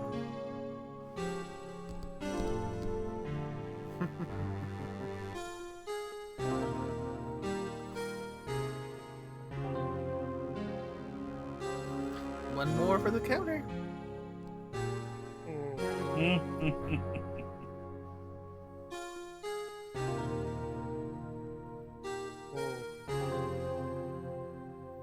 I don't think I think Scorpio. Either he hasn't noticed it yet, or is... Or I did. I am pretending not to acknowledge it, and it'll go away. If I don't acknowledge it, it does not exist. Because I mean, it's worked for Satoshi. You really believe that? Yes! As long as he doesn't acknowledge it exists, it's not a problem. Until it comes knocking and being, hello, special express delivery of one major problem. Sign here, please. Well, that's future Satoshi's problem, not my problem right now.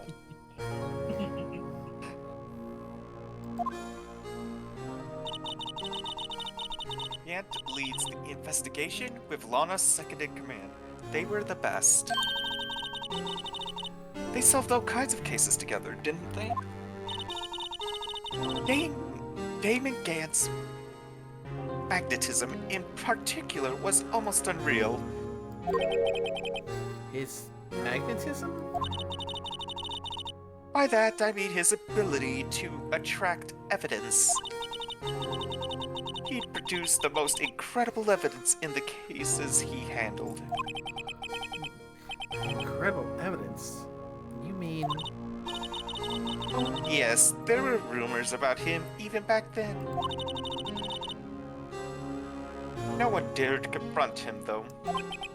I take it she's talking about forged evidence.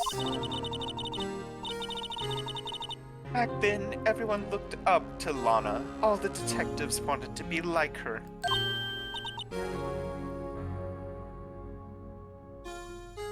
Really? Oh yes, myself included. I was a fool, really.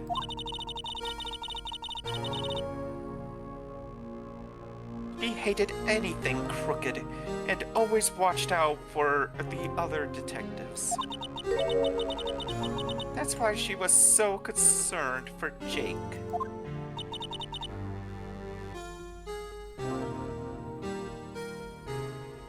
Mr. Marshall? When Jake's brother was murdered, she felt as if she had lost her own brother.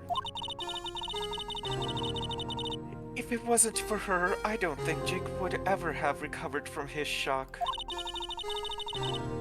That's what makes it all the more infuriating. Miss Starr. That's why. I'll never be able to forgive her.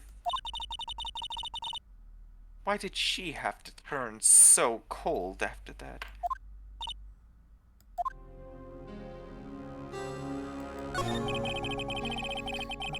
Lana transferred to the prosecutor's office 2 years ago, didn't she? Yes, thanks to Chief Gant's powerful influence.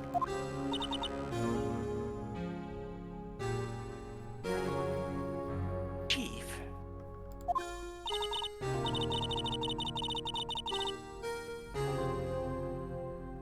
That's right. Having solved the SL9 case, his position as chief was secured. There was only one thing left for him to control. And then no one could stand in his way. Prosecutor's office. What? You mean that's why Lana was transferred? If he could control the chief prosecutor, he could control the prosecutor's office. That must have been his goal all along. But how could he control Lana? I don't know, but one thing's for sure. Ever since that case ended, she's never been the same. It's only logical to conclude there must have been a reason for her change. At last. I'm finally getting close to the bottom of this ugly mess. Thank you, Miss Starr. You listen to me, rookie. It takes more than just ingredients to create fine cuisine. I hope you turn out to be a better chef than I've been.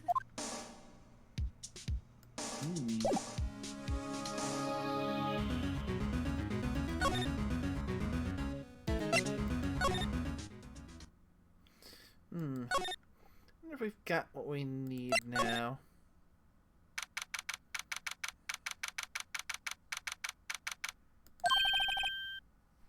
Oh, you're back. You're still here? I gotta make 150 copies of these aisles. Brewing coffee, cup and file. I'm turning into a regular DJ.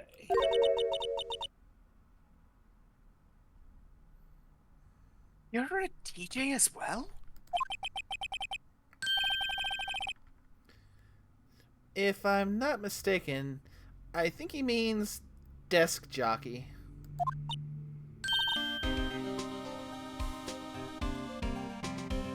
Oh, that DJ. I got my old persistency, but my answer still no. I'm not letting you in the chief's office, period. You'll be my neck on the line. That office is the last crime scene in the SL9 incident. I have to take a look in there.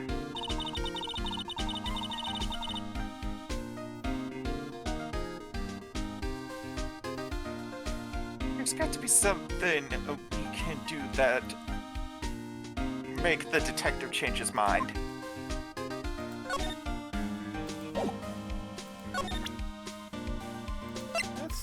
Let's try with this first. Hey, that's it. That's the king of prosecutors award Mr. Hedgeworth got the other day. Were you at the awards ceremony, Detective Gumshoe? Horsepower. I got an award to introduce myself. Ah, congratulations. Say, this is not based on an old Chinese parable, right? Yeah, everyone knows that. It was this, dragon, yeah, that's it, a dragon. He had a thing for shields, hey. That's not exactly the version we heard.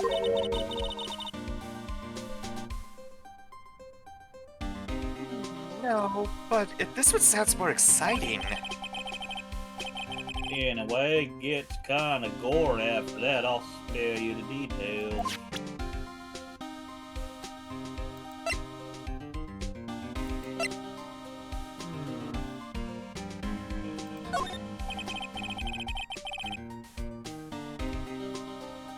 I think this is just the wrong evidence.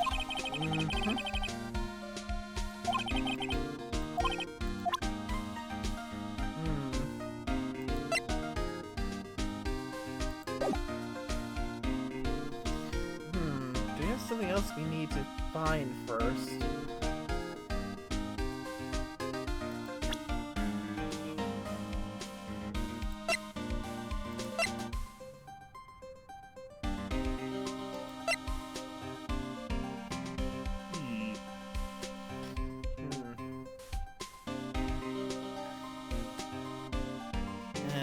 I think getting the ID number of this this last missing unidentified ID number would be the thing we need.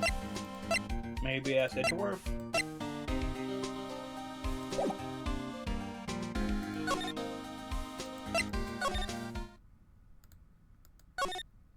One thing I can think of off the top of my head. Oh wait! Wouldn't what's her name know? We already tried Lana, and she wasn't saying anything. No, Angel Stir. Wouldn't she know the ID number? We'll see.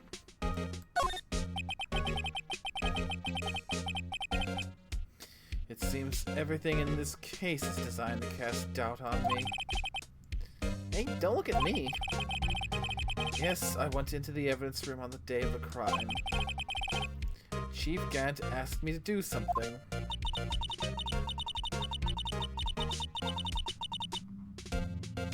Take evidence from a case solved 6 months ago back to the prosecutor's office.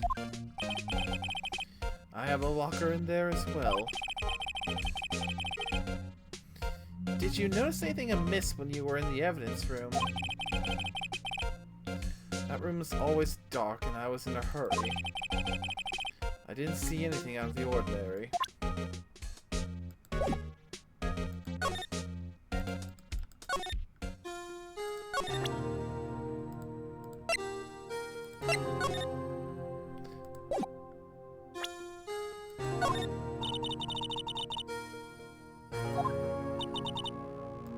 This-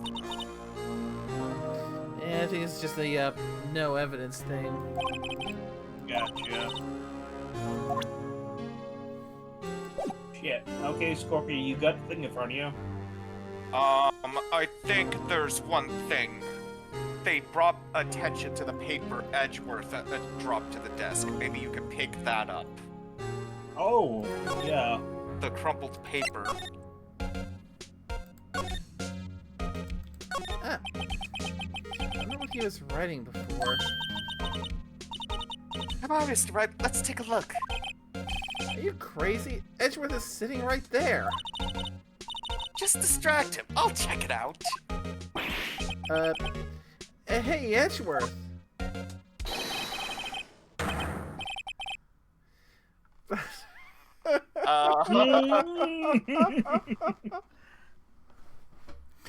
Oh, is that Detective Gumshoe out the window there? Oh no, he's falling to the ground. Hold on. First, let me see what this girl's doing crawling around my feet. He didn't even look. What? Oh. Letter of If you're having trouble reading, I'll read it for you. It says, Letter of Resignation. Resignation? Edgeworth, you don't mean... I'm tired, right? I feel as if something inside me has died. Mr. Edgeworth, none of it is your fault. I know the path I've walked. You don't need to tell me. And the path I've walked hasn't been a just one. I can't forgive myself for what I've done. And no one else should forgive me either. Uh-oh. I think he's serious.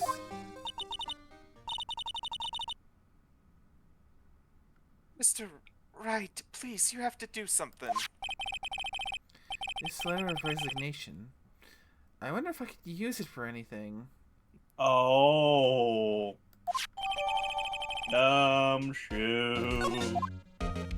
There, that might be it.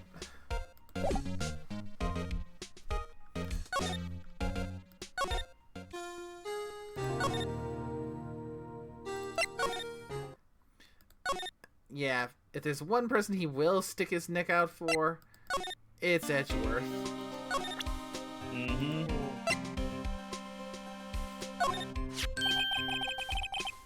Boss is crumpled up piece of paper.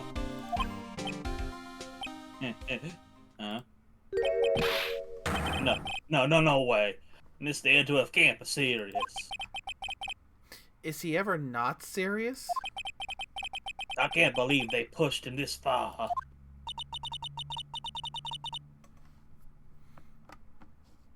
Mr. Edgeworth really feels responsible. When I first met him, I thought he was as cold as ice. But I know different now. He trusted us detectives to provide him with sound evidence. But we betrayed him. Detective. That's it. I made up my mind. But Yeah, take my ID card.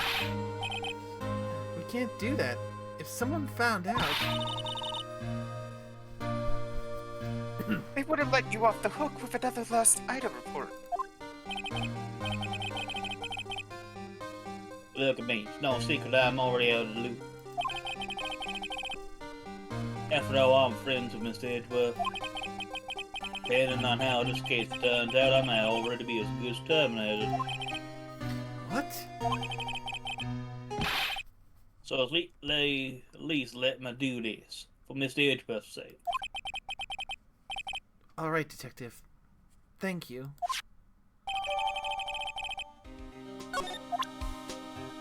Hmm.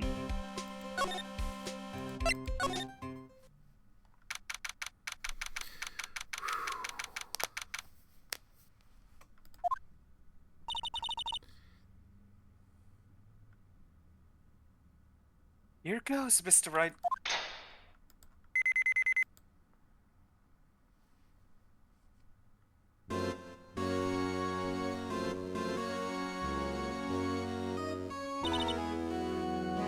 We're in.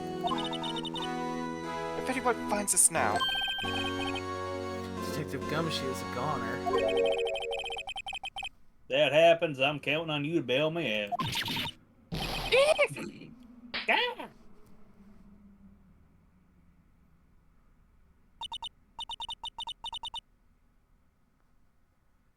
sorry, I thought you were a ghost. I didn't even know you could slap a ghost. Ah! Detective Gumshoe! What are you doing sneaking up on us like that? I wasn't sneaking, I was just worried about something might go wrong. So I came too. If you're here, then You're here then. Oh. what's the point in giving us your ID card?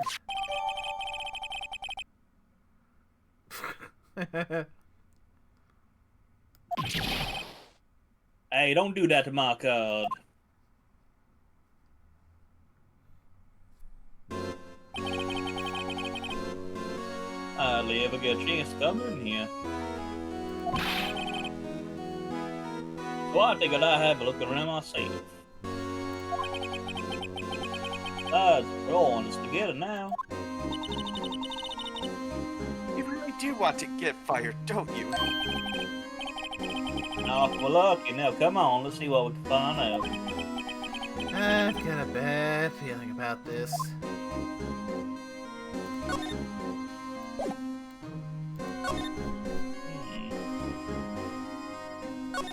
Let's start over on this side.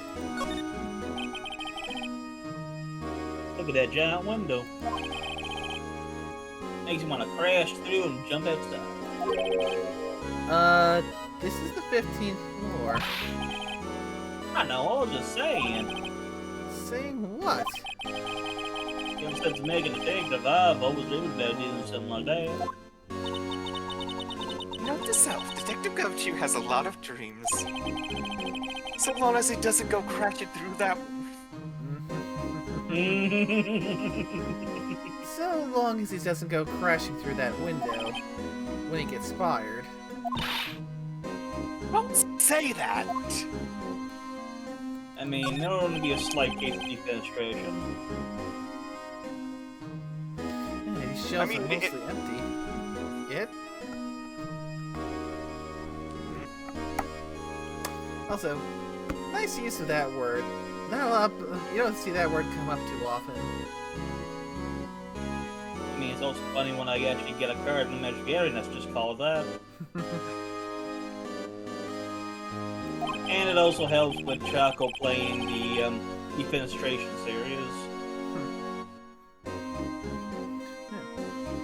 Lana must have cleaned them out when she transferred over to the prosecutor's office. There's a small picture frame on the left shelf.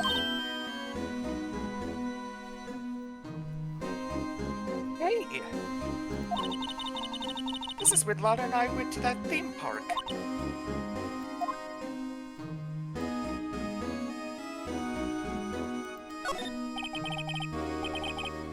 This was Lana's desk. Sure is tidy. I've always been a meticulous cleaner. There's not even any dust on it. Looks like someone's still keeping it clean. Does Lana ever come back here? Nope. If not, must still keep clean memory of the partnership. They were stuff of legends I'm made of. Does it keep it in memory of her? Or in memory of the crime?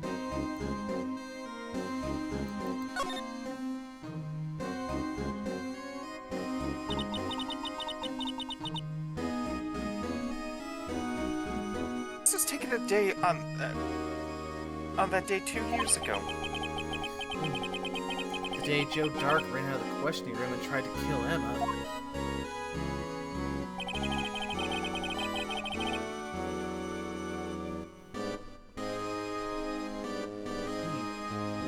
After receiving his reward, fulfilled Mr. Marshall with your head. Then went along with Chief got to pushing off. But he never knew he'd been dead just a few hours later. Gee, you think? I feel like I don't want to investigate this because I don't want to tempt Emma to try and blow our cover again. We must investigate everything.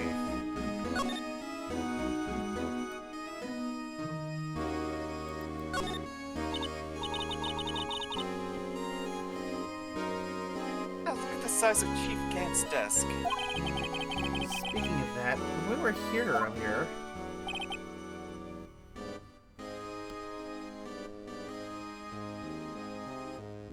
Oh, you two. Chief Gant! But the paper he was reading in his desk. I wonder what he was reading.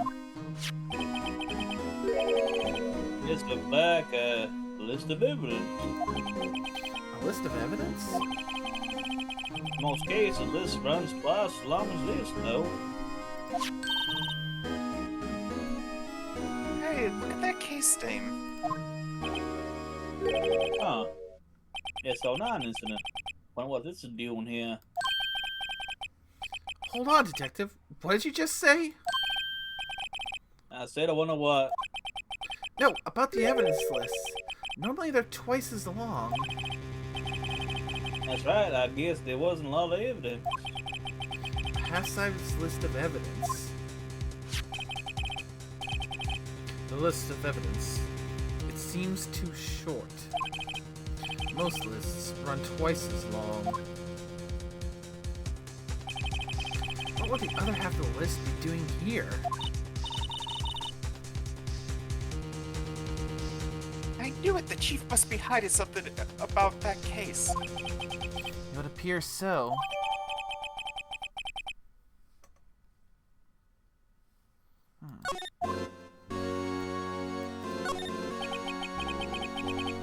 This is the real deal, isn't it?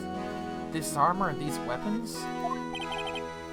Sure is, pal. Chief doesn't care for imitations. First the pipe organ, now this armor? Do you know how many taxpayer dollars must have gone into this room?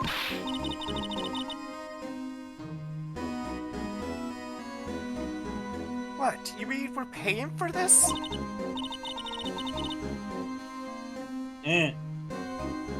That's it. I'm not paying 1 cent to buy taxes. Good luck with that. You don't have any taxes to pay. Shh. Careful what you say. Who knows? He may be hiding in the Zama's for speed. I don't think he'd fit in there.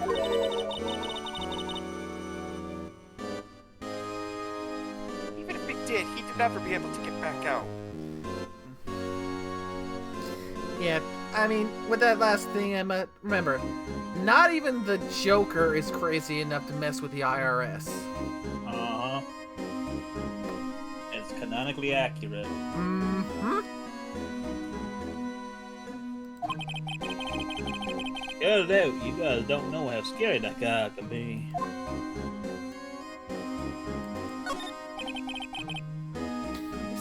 safe, isn't it? Safe. That word is ripe with intrigue. Okay, if you say so.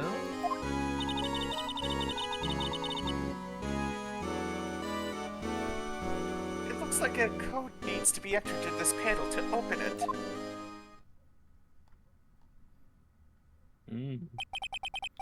A 7-digit number. I think I might Oh. I think we know what it is. Do you know what it is? I have a hunch. Oh, I know. You want to try my birthday? It's...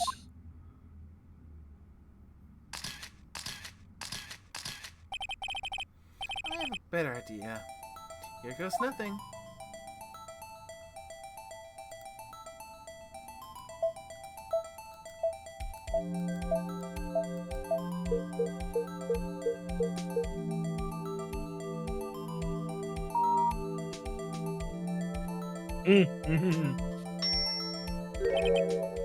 Bingo. Number did you enter? Whose birthday was that, pal?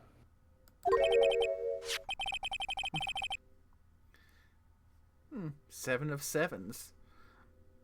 The final ID card number on that record. What? The number of the mysterious executive officer who entered the room that day. You mean... 777. That ID number? I think you're 1-7 shy this time. This can only mean one thing. That's Chief Gant's ID number. Say, anyone care to look inside?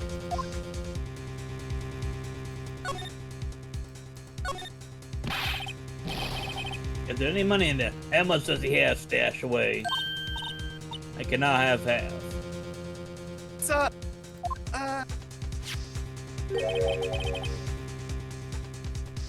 Shot from a broken cup? This somehow looks familiar.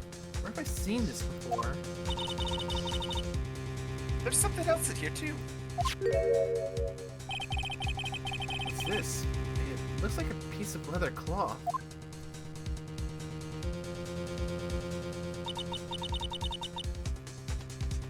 This is a handprint, isn't it? Hey, I saw someone in a shirt like that once. Think Chief made up the design? I don't think so. Oh well, it was just a thought. Is that it? Is that all that was in the safe? Apparently so. It's empty now. Piece of cloth with a handprint on it and a broken shard from a cup. They look like pieces of evidence. Yeah, but unless you can prove they have something to do with the case. Alright, I can't just let you take them. After all, it's my neck on the line here. Great. Now I have to prove their relevancy to get them. How are these two items related to the SL9 incident? Well,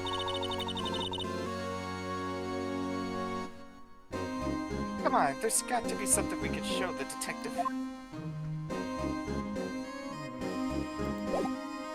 well, we can probably compare the fingerprints on the actual thing, or we could look at the shirt. That desk on the other side of the room, was that your sister's?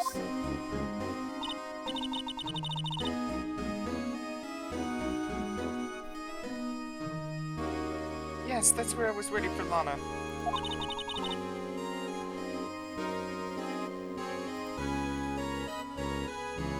On that day 2 years ago. Is anyone using it now? No, sir. This is the title of Chief Gant's office now. We practice strict policy of preserving the crime scene. That's a strange reason to leave it there. We leaves as one and everyone else. He wants us to be always beloved. He told us so himself at our New Year's party. Of course, he was pretty intoxicated at the time. Let's see.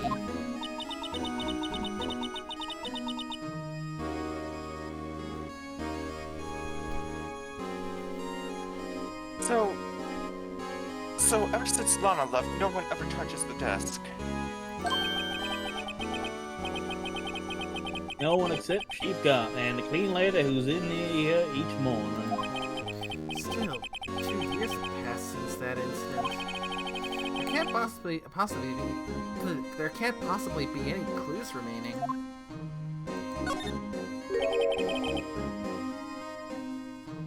Can I ask you something? Sure. You only came in to look around, right? Because it's one of the SL9 crime scenes. I mean, that's your only reason for coming here, isn't it? Why do you ask? You don't think? Nah, you wouldn't be, no. No, there's no way. Never mind. Don't worry about it. Okay, now then, let's look around a bit more. Hey, hold on. That's fast, buddy. Huh? What is it? Phone tells you don't worry about it. It's supposed to bust stop bothering you, pal. You don't just let it go at that. Sorry. This guy is starting to get on my nerves. Okay, so what's bothering you? You two don't think Chief Gaunt might be a suspect, do you?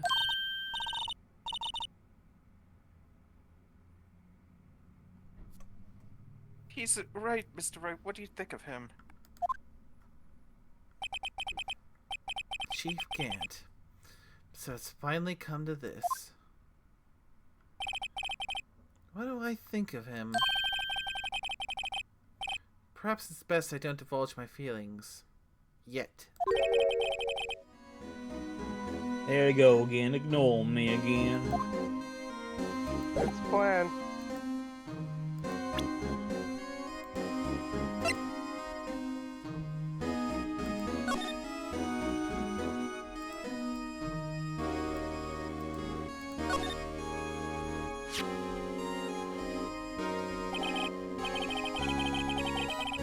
I wonder what this is. It looks like someone drew some kind of sketch here. What is it? Did you find something? I can't make it out. I better keep quiet about it for now. Huh? Oh, no, it's nothing. Why are your eyes moving about like that, Mr. Wright? I better not forget about this picture.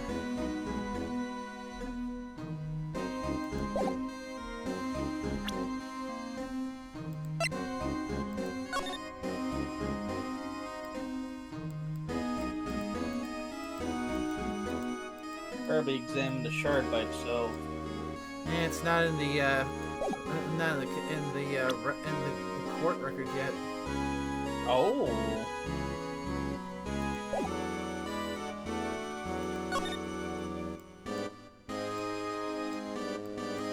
I think we can look at the desk again.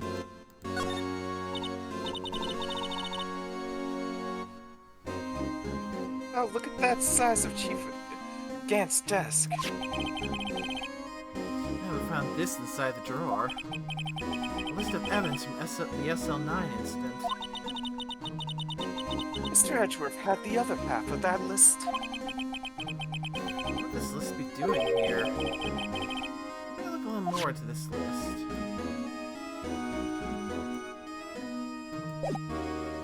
I wonder.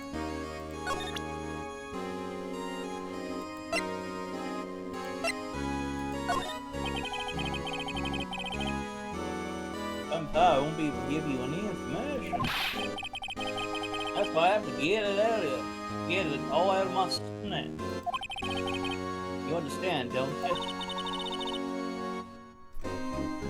Be so negative, Detective.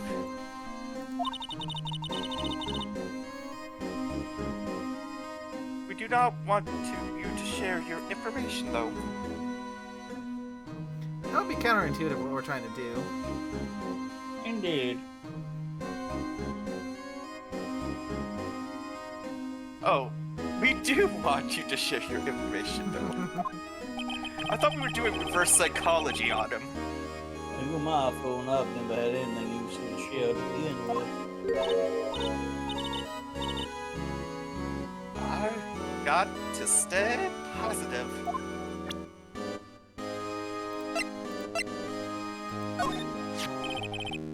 Yeah, just take a gumshoe. Could you have another look at this jar?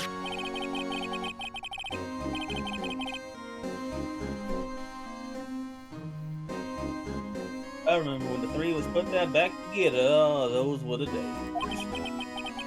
It's kind of early to be nostalgic.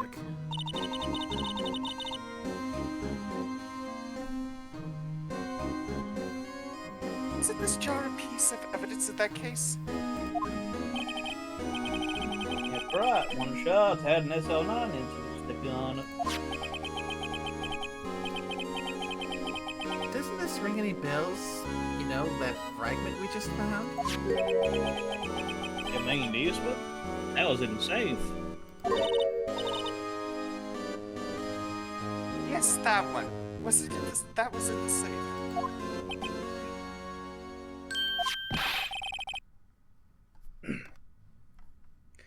Now that you mention it, it's ringing a lot of bells. Let's see if it fits.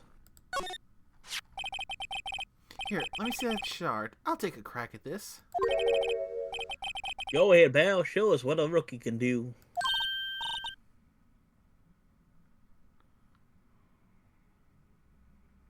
Mr. Wright, here comes of gloom. If I can piece this together again, it'll prove Chief Gant was knowingly hiding evidence. Here goes.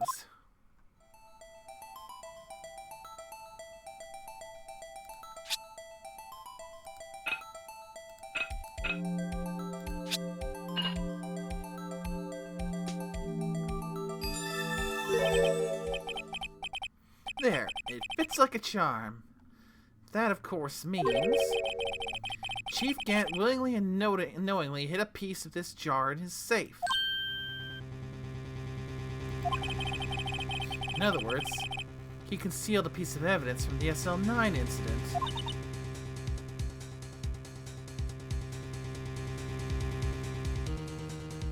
But Hey guys, get a load of this. What is it? This piece he just attached. It's different from the others.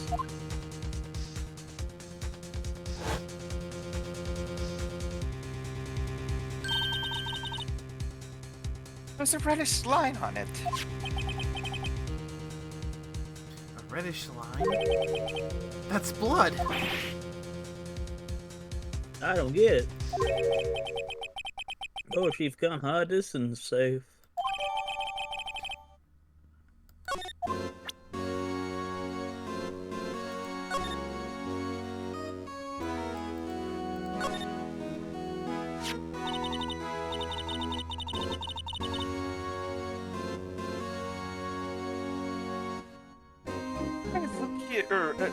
It's a hard to make out, but there's a dark red stain there. Looks like blood. This piece the chief has is different, though.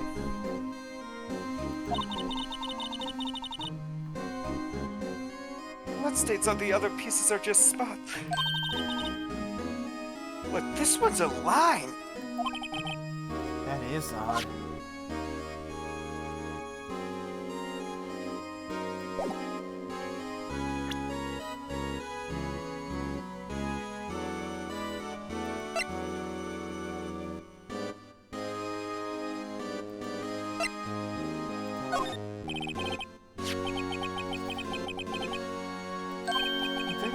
Sheila, I'd like you to have a look at this. Hey, I know what that is. You want me to take some fingerprints? It's a great idea, detective. Alright, go down, Chief.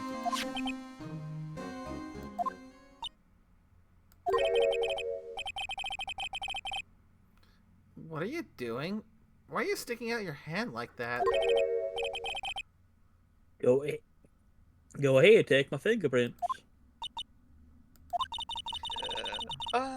It's not your fingerprints we want to take. Uh-huh. Come on, this isn't time for... Oh, you. Come on, this isn't the time for jokes. We're talking about that cloth we found in the safe.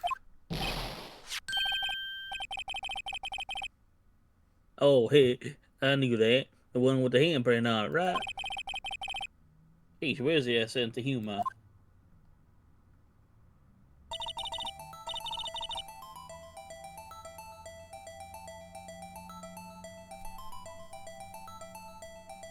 Hey, Mr. Wright, let's check for prints.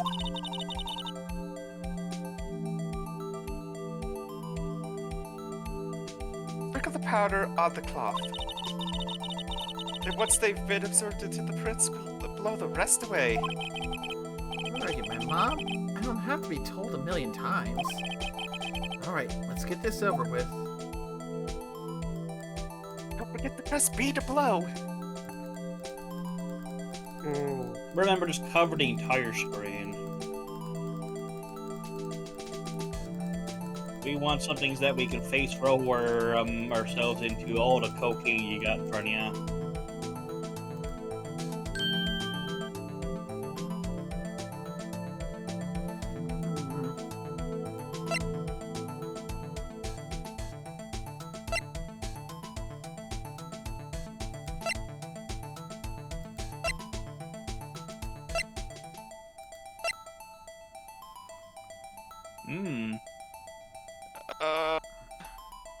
This is when we find out that Emma's the one who murdered all along. At least it wasn't me for once.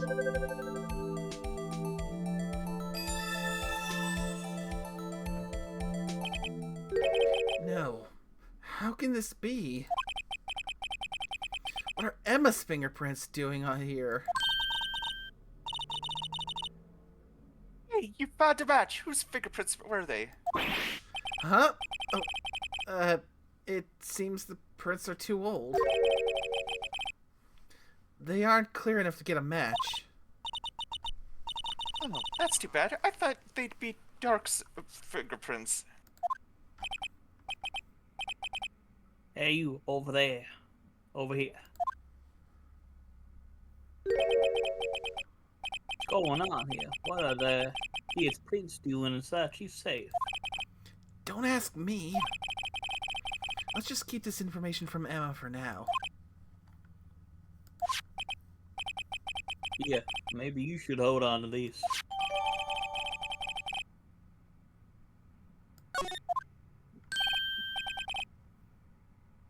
Well, was that in the hill? Of course. Thanks to your ID card, we were able to get some hard evidence. No, that's not very kind, is it? No. In other words, if it wasn't for his ID card, he would have been useless. Isn't that right? You and the coat. Gone. We didn't think you'd be back so soon. Fortunately, I'm a man who believes in signs. As I was walking to my meeting, I happened to look out the window and saw a stray dog running right into a pole. Just then, I thought of a certain detective.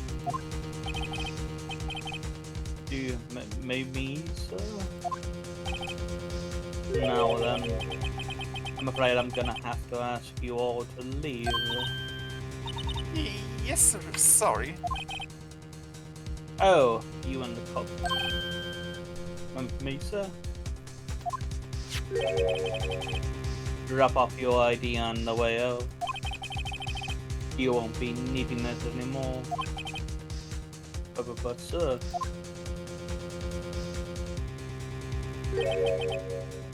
Now, get out. Yes, sir. We'll be on our way too then. Oh wait, you are the one without the spiky hair.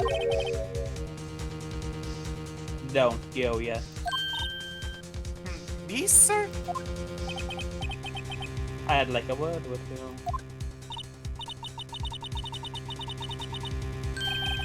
Sir, I'm not a licensed investigator yet. You with the spiky hair, you're free to go. Mr. Wright! Dun dun dun. Look, pal, I've told you once, I've told you 1,000 times. Chief's office is off limits. But no, you just had to go sneaking in there like that, didn't you? I thought you said you didn't care anymore if you were fired. Yeah, but if I knew to be like this, I would never have said. Now that I've seen the evidence Chief Gant was hiding in his office, I think I'm finally starting to get the picture. But why has she kept eerily silent about it all this time? Anyway, you listen to me, pal. I'm gonna try to smooth things over with Chief again. Later, pal. After that, I heard from Emma. She said the police wanted to ask her some questions, so she'll be busy for the rest of the day.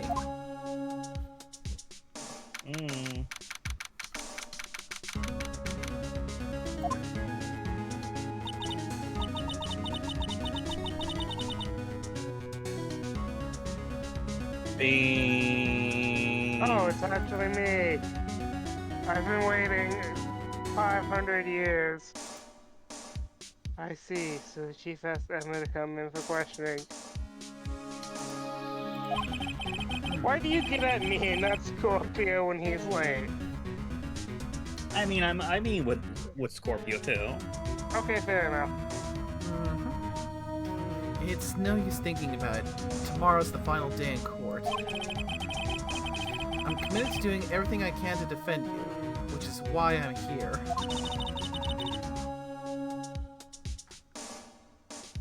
I've already told you I can. What you've told me over these past couple of days is absolutely nothing. Not a single useful thing.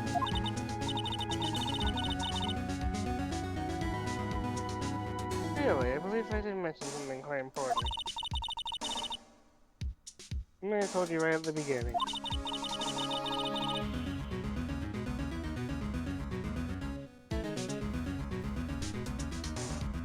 I said I was the one who stabbed Detective Goodman. No, I think I finally figured it out. I know who it is that's lurking behind your words.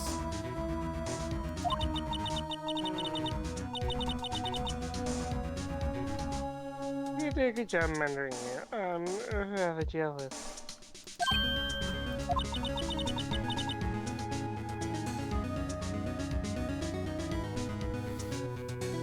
Edgeworth was right. Edgeworth?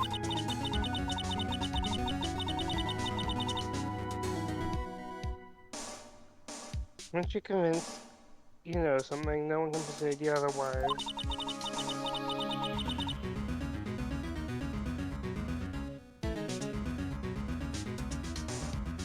Thick-headed is the term he used, I believe. Now's my chance to get to tell me the rest of the story. I have to admit, I was more than a little perplexed at first. You insisted you did it, yet there was no incriminating evidence. That's when it hit me. It's not just that you're unwilling to tell the truth. It's that you're incapable of doing so, because of a certain individual.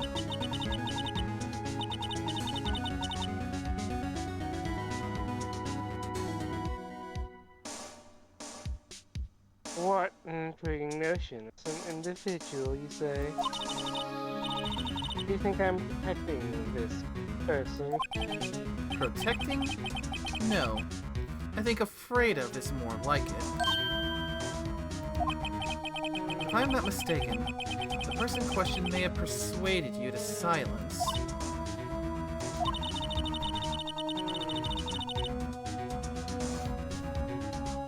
For argument's sake, Mr. Wright, who may I ask is the person you're speaking of?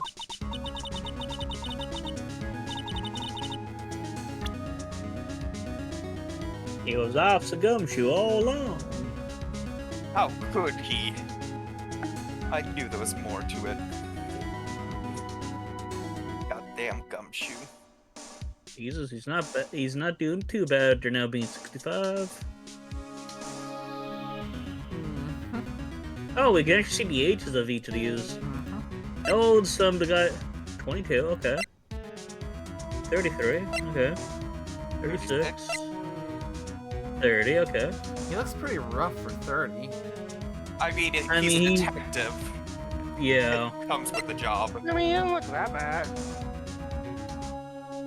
29.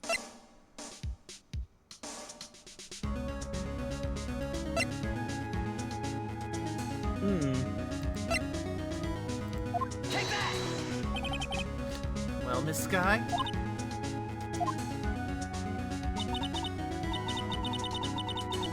Mr. Wright, you're addressing the chief prosecutor.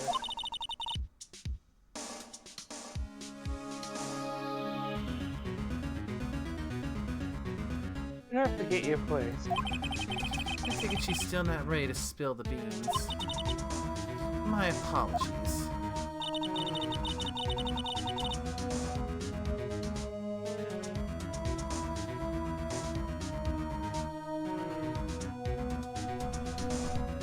Could you please tell a bit more about what you think, you know?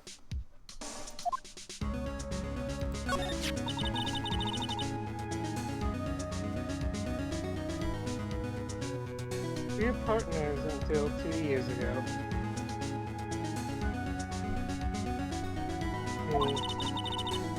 I respected him as a detective. Assuming he is respectable, then tell me something. Why would he try to hide his crimes?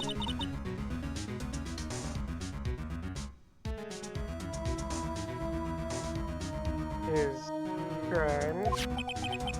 Both you and Edgeworth will be brought before a board of inquiry for what you did. Specifically, hiding and forging evidence.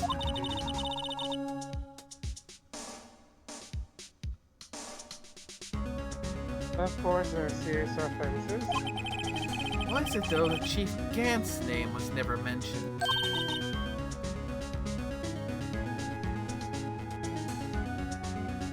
Chief Gant? Edgeworth didn't know the truth behind the forgery. The only party who could have possibly tampered with the evidence was... Me.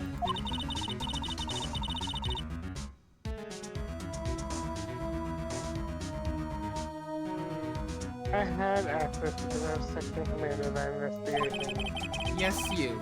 But also one other. Damon Gant.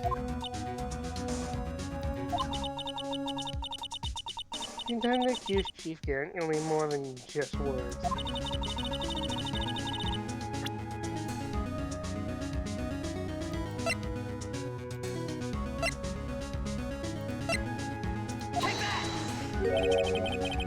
I just found this in a safe in the chief's office.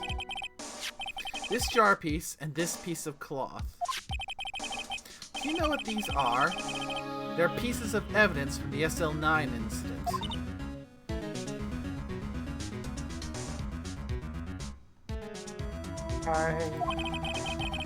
The person concealing evidence was none other than Chief Gant himself. Now tell me, why are you taking all the blame for him?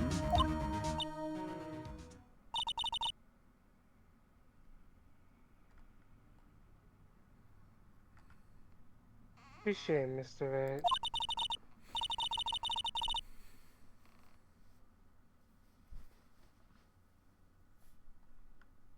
As you smile, I cannot disobey the chief's orders.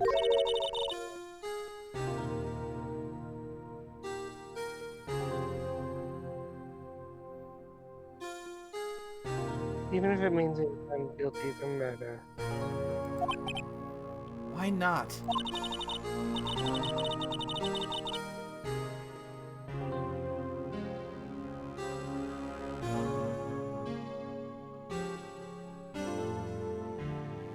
Hang on, Mr. Wright. You can't possibly expect me to be able to tell you that.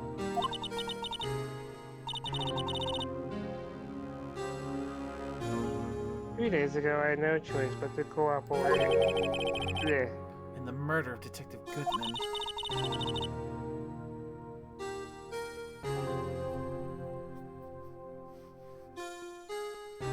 Or perhaps I should say follow orders.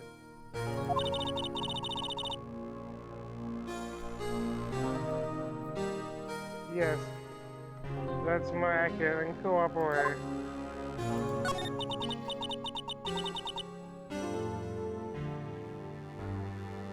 Although I can't tell you the details.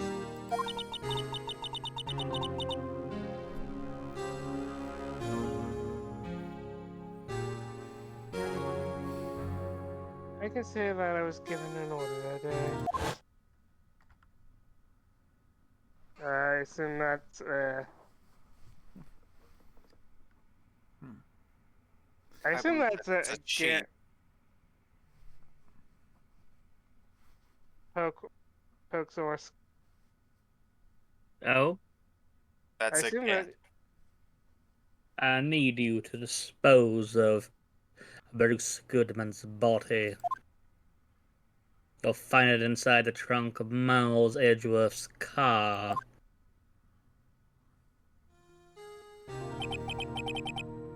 Just as I suspected. Despite what everyone believes, you are not the one who murdered Detective Goodman.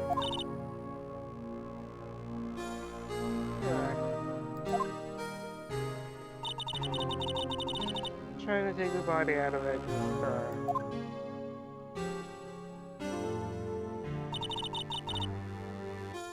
The trunk's lock was broken.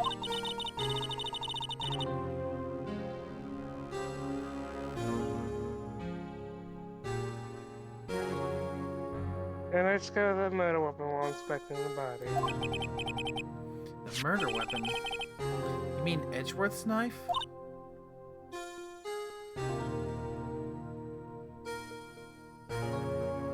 No.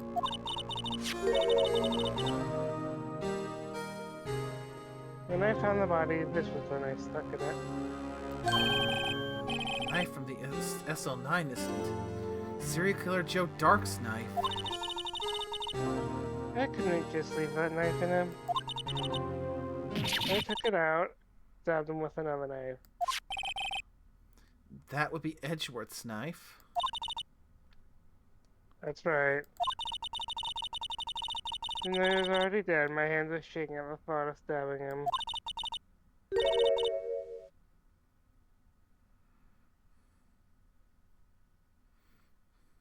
That's why I ended up cutting my hand. And that's the reason for the bandage on your right hand? Because it seems that I got the blood on the victim's shoes as well.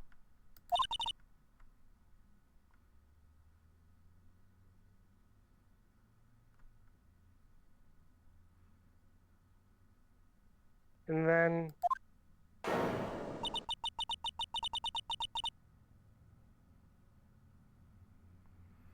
he saw me just as I punched the knife in.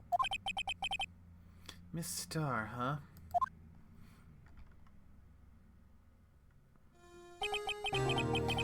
Why did you need to hide Dark's knife so badly?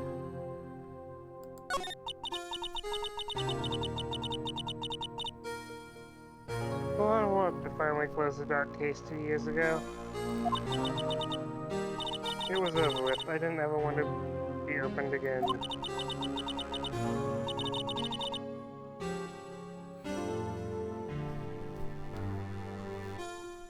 My intent was to prevent that by whatever means necessary.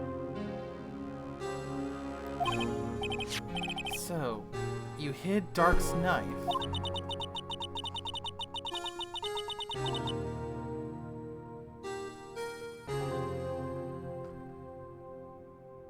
I've been used to study detective evidence in the Joe Dark case.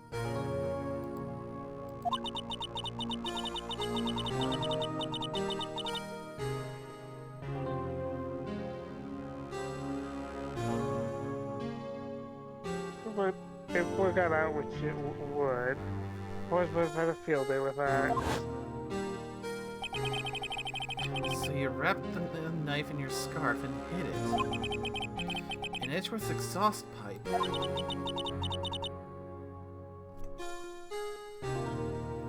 Right, and then I called my sister.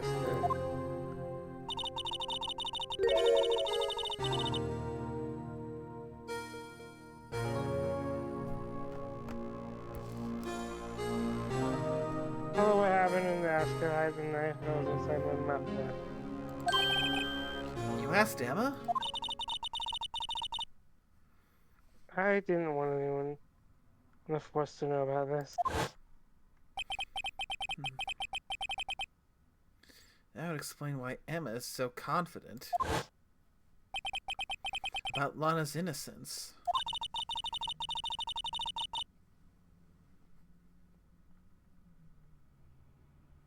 Speaking of phone calls, I had a bad feeling about one of them that day. A bad feeling?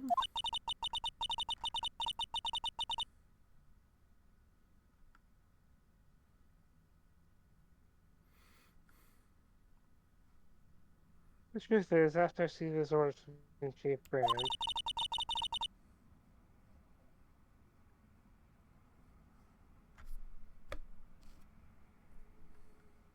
first thing I did was make a phone call.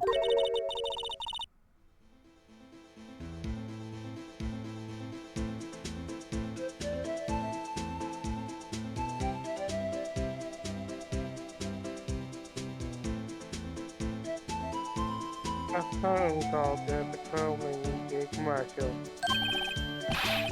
To Marshall? Why on earth would you call him?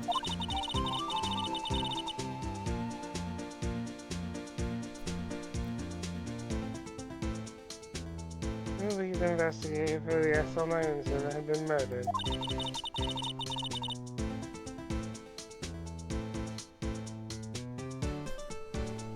I wanted that fact to be kept hidden, and I needed help.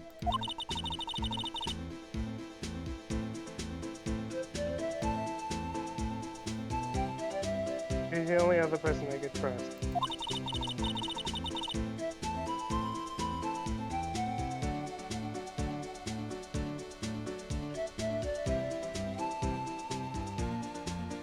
At least I thought I could trust him at the time.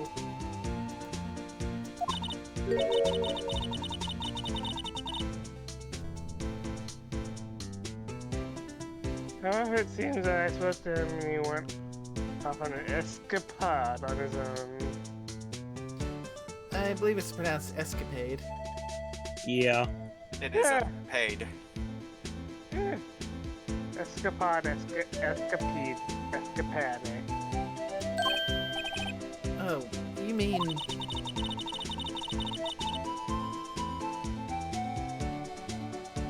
Not wanting the case to die, he decided to take in his own hands. Oh, we have a tired bean. Yeah, He disguised himself as Detective Goodman and tried to steal the evidence. he had already stolen the ID card. But it seems he still hadn't made up his mind to break into the evidence room.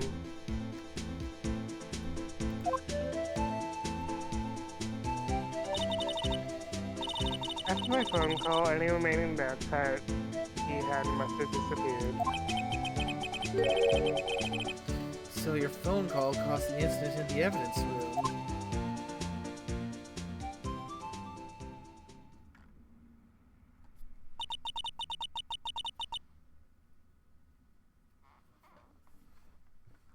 I'm afraid that's all I can tell you.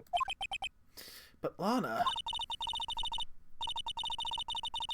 You've earned my respect, Mr. Wright, both as a defense attorney and investigator.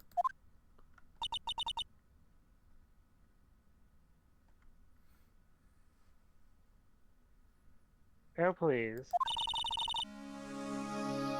don't pursue this any further in court tomorrow. Tomorrow's trial. There's only one way to drive off Lana's demons. Got to get to the bottom of everything. Detective Goodman's a real murderer.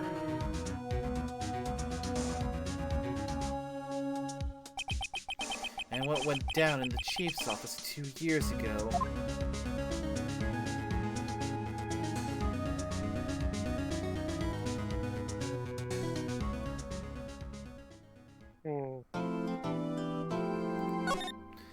Whew. That was just the day. We'll have one more day apart. Yep. The trial former and trial latter. 2 parts, which means the next time we come back to a Phoenix Wright Ace Attorney will be the final trial. And this game will be complete. After that point, we'll have to decide whether we want to go into the second game or jump into a different one to get a little variety. I mean, we haven't started even divvying up the parts for the second game yet. And Yeah. that'd probably take time. Yeah, because the second game is one of the games I've played the least, at least of those I've actually played. Plus, I also remember it being the one that gave me the most trouble.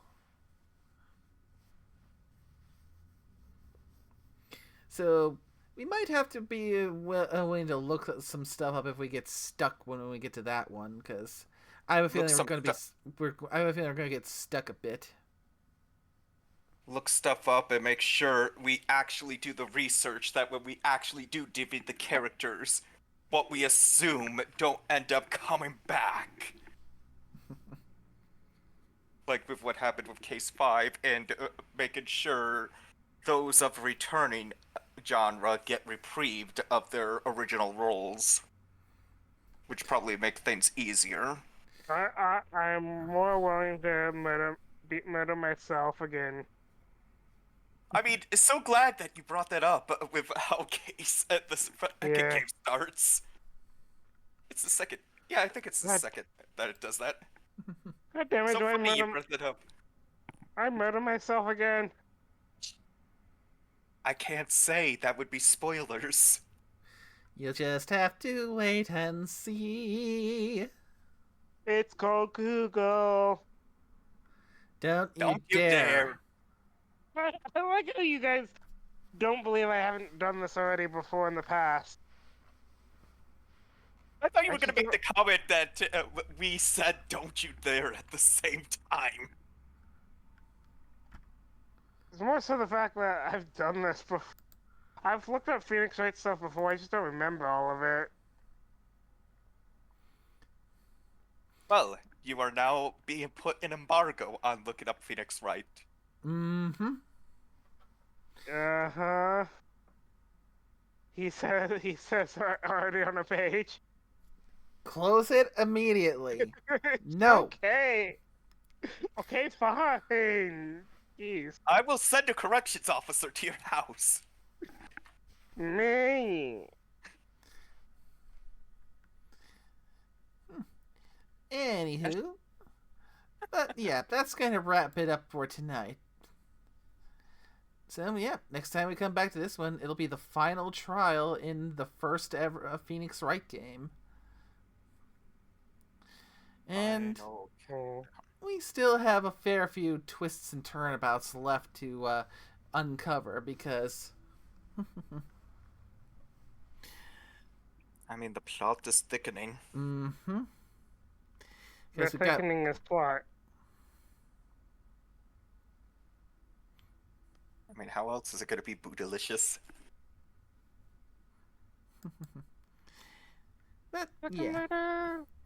So, thanks as always to everyone who comes to join the call. Scorpio, nickname Orsk. It's always a lot of fun doing these. Oh, yes. I've said it before, and I'll say it again. I still can't believe that what started with was originally going to be a one-off thing has become more of a running series of us doing like visual novel style games and blending voices to the characters. I'll be honest, like, I'm actually surprised too. Like I just joined to be like, oh, I hope, and now I'm like, fuck it, give me more. I mean, this all started way with Coffee Talk. Like, oh, you just wanted to show us this amazing game, and it's like, And I still got one of my favorite things when I'm like, I had looked up Aqua a little bit beforehand, but I didn't realize she was an octopus lady at first. That was one of the reasons why, when we were doing Coffee Talk, I knew you had to voice Aqua, and was very insistent that you don't look up anything about her because. And the funny thing is, I had before, but I don't know how I didn't notice the goddamn tentacles. I mean, how she stands. I mean, unless the tentacles are splayed out, you'd honestly, at a glance, might think it's like some fancy dress. I mean, they are on her, but I get what you're saying. But, Oh, I know they're on her. It's just one of those, like, depending how they are. yeah, that was just such a fun moment when she came in. We heard the squish, squish, squish, and just a little delay before it finally registered.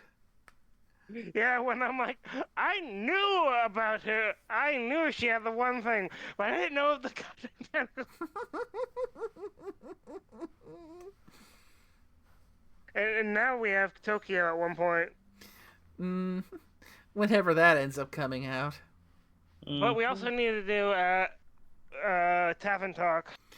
Yeah, that's a possible option for a spacer game for to hit up after we're done with the first Phoenix Wright. Because this is a long series that we've got to do, so a little bit of variety from between game and game it might be nice to keep it relatively fresh and keep us from getting burned out. I need to stop murdering myself. I mean, we're looking at like 40 hours per game at least. 30 to 40 hours. Yeah. We got, we got Justice for All, Trials and Tribulations, Apollo Justice, Dual Destinies, I think is the name of the fifth one. Yes, Dual Destinies, and then A Spirit of Justice. Yep, Spirit of Justice. We got the Miles Edgeworth Ace Investigator 1 and 2. We've got the Great Ace Attorney Chronicles ones. Hopefully they bring the, I don't know if they did, depending how popular it was, the crossover with Professor Layton and Phoenix Wright. That one I might have to either track down an emulator or find some way to make record from the DS and track down a cartridge.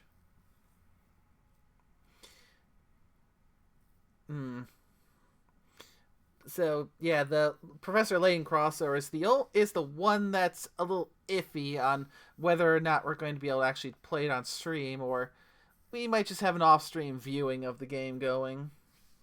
I mean, I've played like the first couple cases of that one. It's interesting, like the whole concept of it.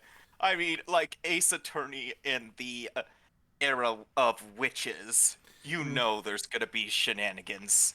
Yeah, and I've never truly dived into the Professor Layton series.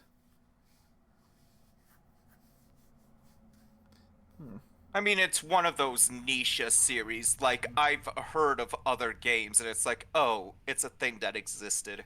Yeah. I think the only reason I actually looked deeper into this game specifically was because Phoenix Wright was in it, and it's like, okay, I'll see what this is about. Yeah. Plus, also, the English VA for Professor Layton has one of those voices. And now that I think about it, now I'm thinking back on what I've heard of him. I'm wondering if it's the same VA for Professor Layton as the VA for Balthier.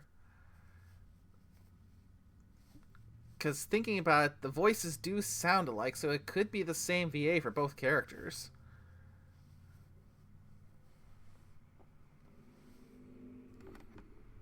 And for those watching who don't know who I'm talking about the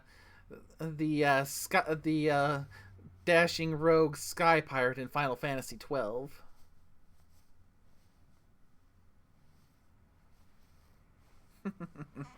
Yeah, I wouldn't know because I've not done Final Fantasy 12. Anything with it. Well, I'm not sure if I want to do that for a stream, but maybe for like a off stream, like to show it to friends, because I mean, we could just go and watch a video of it, but that's not that just feels like it wouldn't be quite as fun as actually playing and seeing it go down in real time.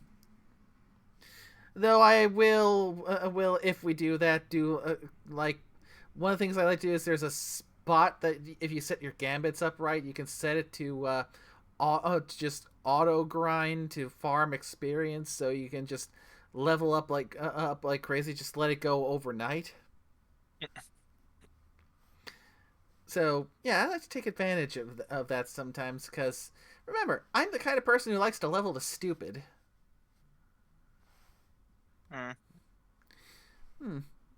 Definitely would have to be the Zodiac Age version, because I like the extra added depth they have to the job system for how you select your jobs. And for 2, they also fixed the issue with the Zodiac Spear, because this is supposed to be I was wrapping down, but now I'm getting wound up. I played the original version of Final Fantasy 12, and anyone who's played that will tell you just how notorious the Zodiac Spear is, because the Zodiac Spear was the strongest weapon in the game, but it was incredibly easy to miss because there were 4 specific random chests throughout the entire world that if you opened even one of those chests, it would cause the spear to disappear. And there was no way of knowing outside of like looking up a guide to know which chests were the ones that were specific no-goes. So in a way, it disincentivizes you from actually going and opening chests, which is normally a conditioned reflex when you're playing like RPGs. Is you see a chest, I mean, yes. go open it. That's a loot that'll either, if not give you some upgraded gear, it's at least something like potions, cures, or heck, just stuff that's not as good as what you've already got, so you can sell it to earn some extra cash. You're not outside of mimics. You're not trained to have it to where you don't want to open certain chests, because opening this chest, which ends up giving you a garbage item for the most part that you usually end up selling, would end up locking you out of the strongest weapon in the game.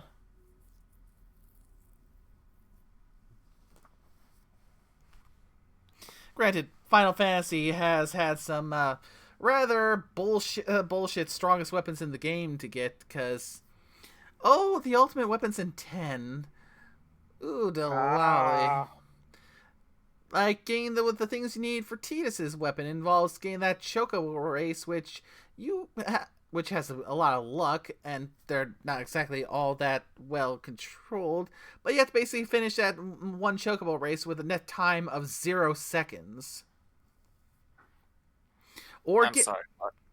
Yeah, you have, in order to get one.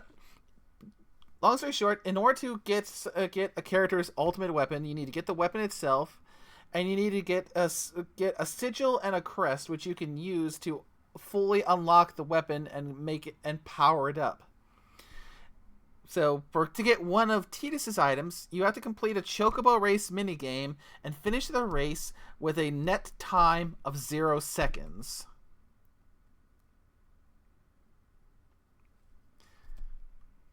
Or there's Lulu's ultimate weapon, dodging the thunderbolts. You have to. I have heard of that one. You have to go to the Thunder Plains, and you have to dodge 200 thunderbolts consecutively, no breaks. They are just completely random, and they have the smallest window of a warning for you to see them coming and react.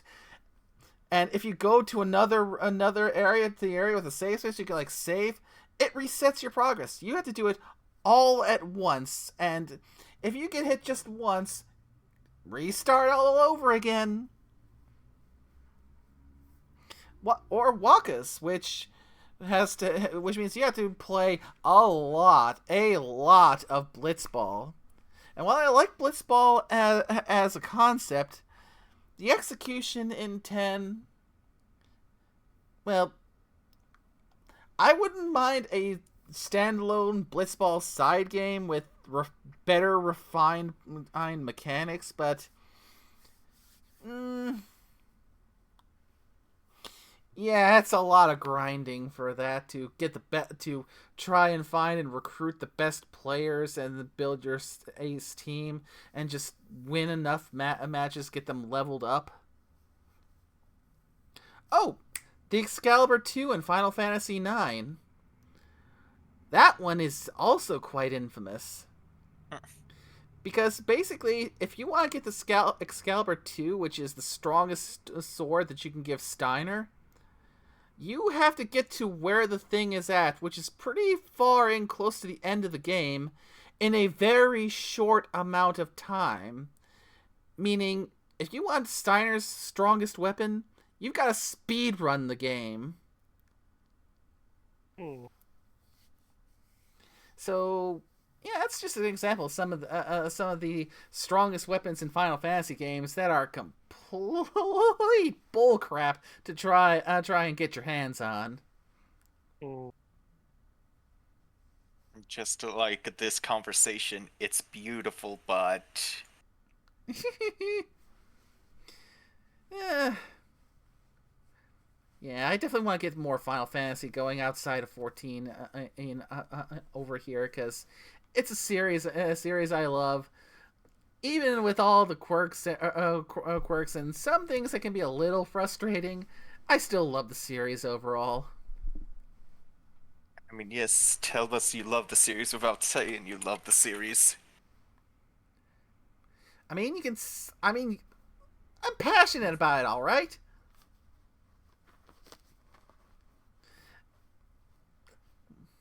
I mean, I'm risking going on to another tangent again.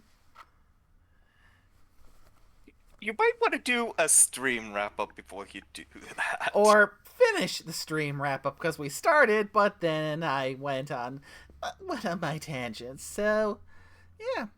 Thanks to everyone who came by to watch, and until next time, y'all take care now. Bye-bye. Later. Yo.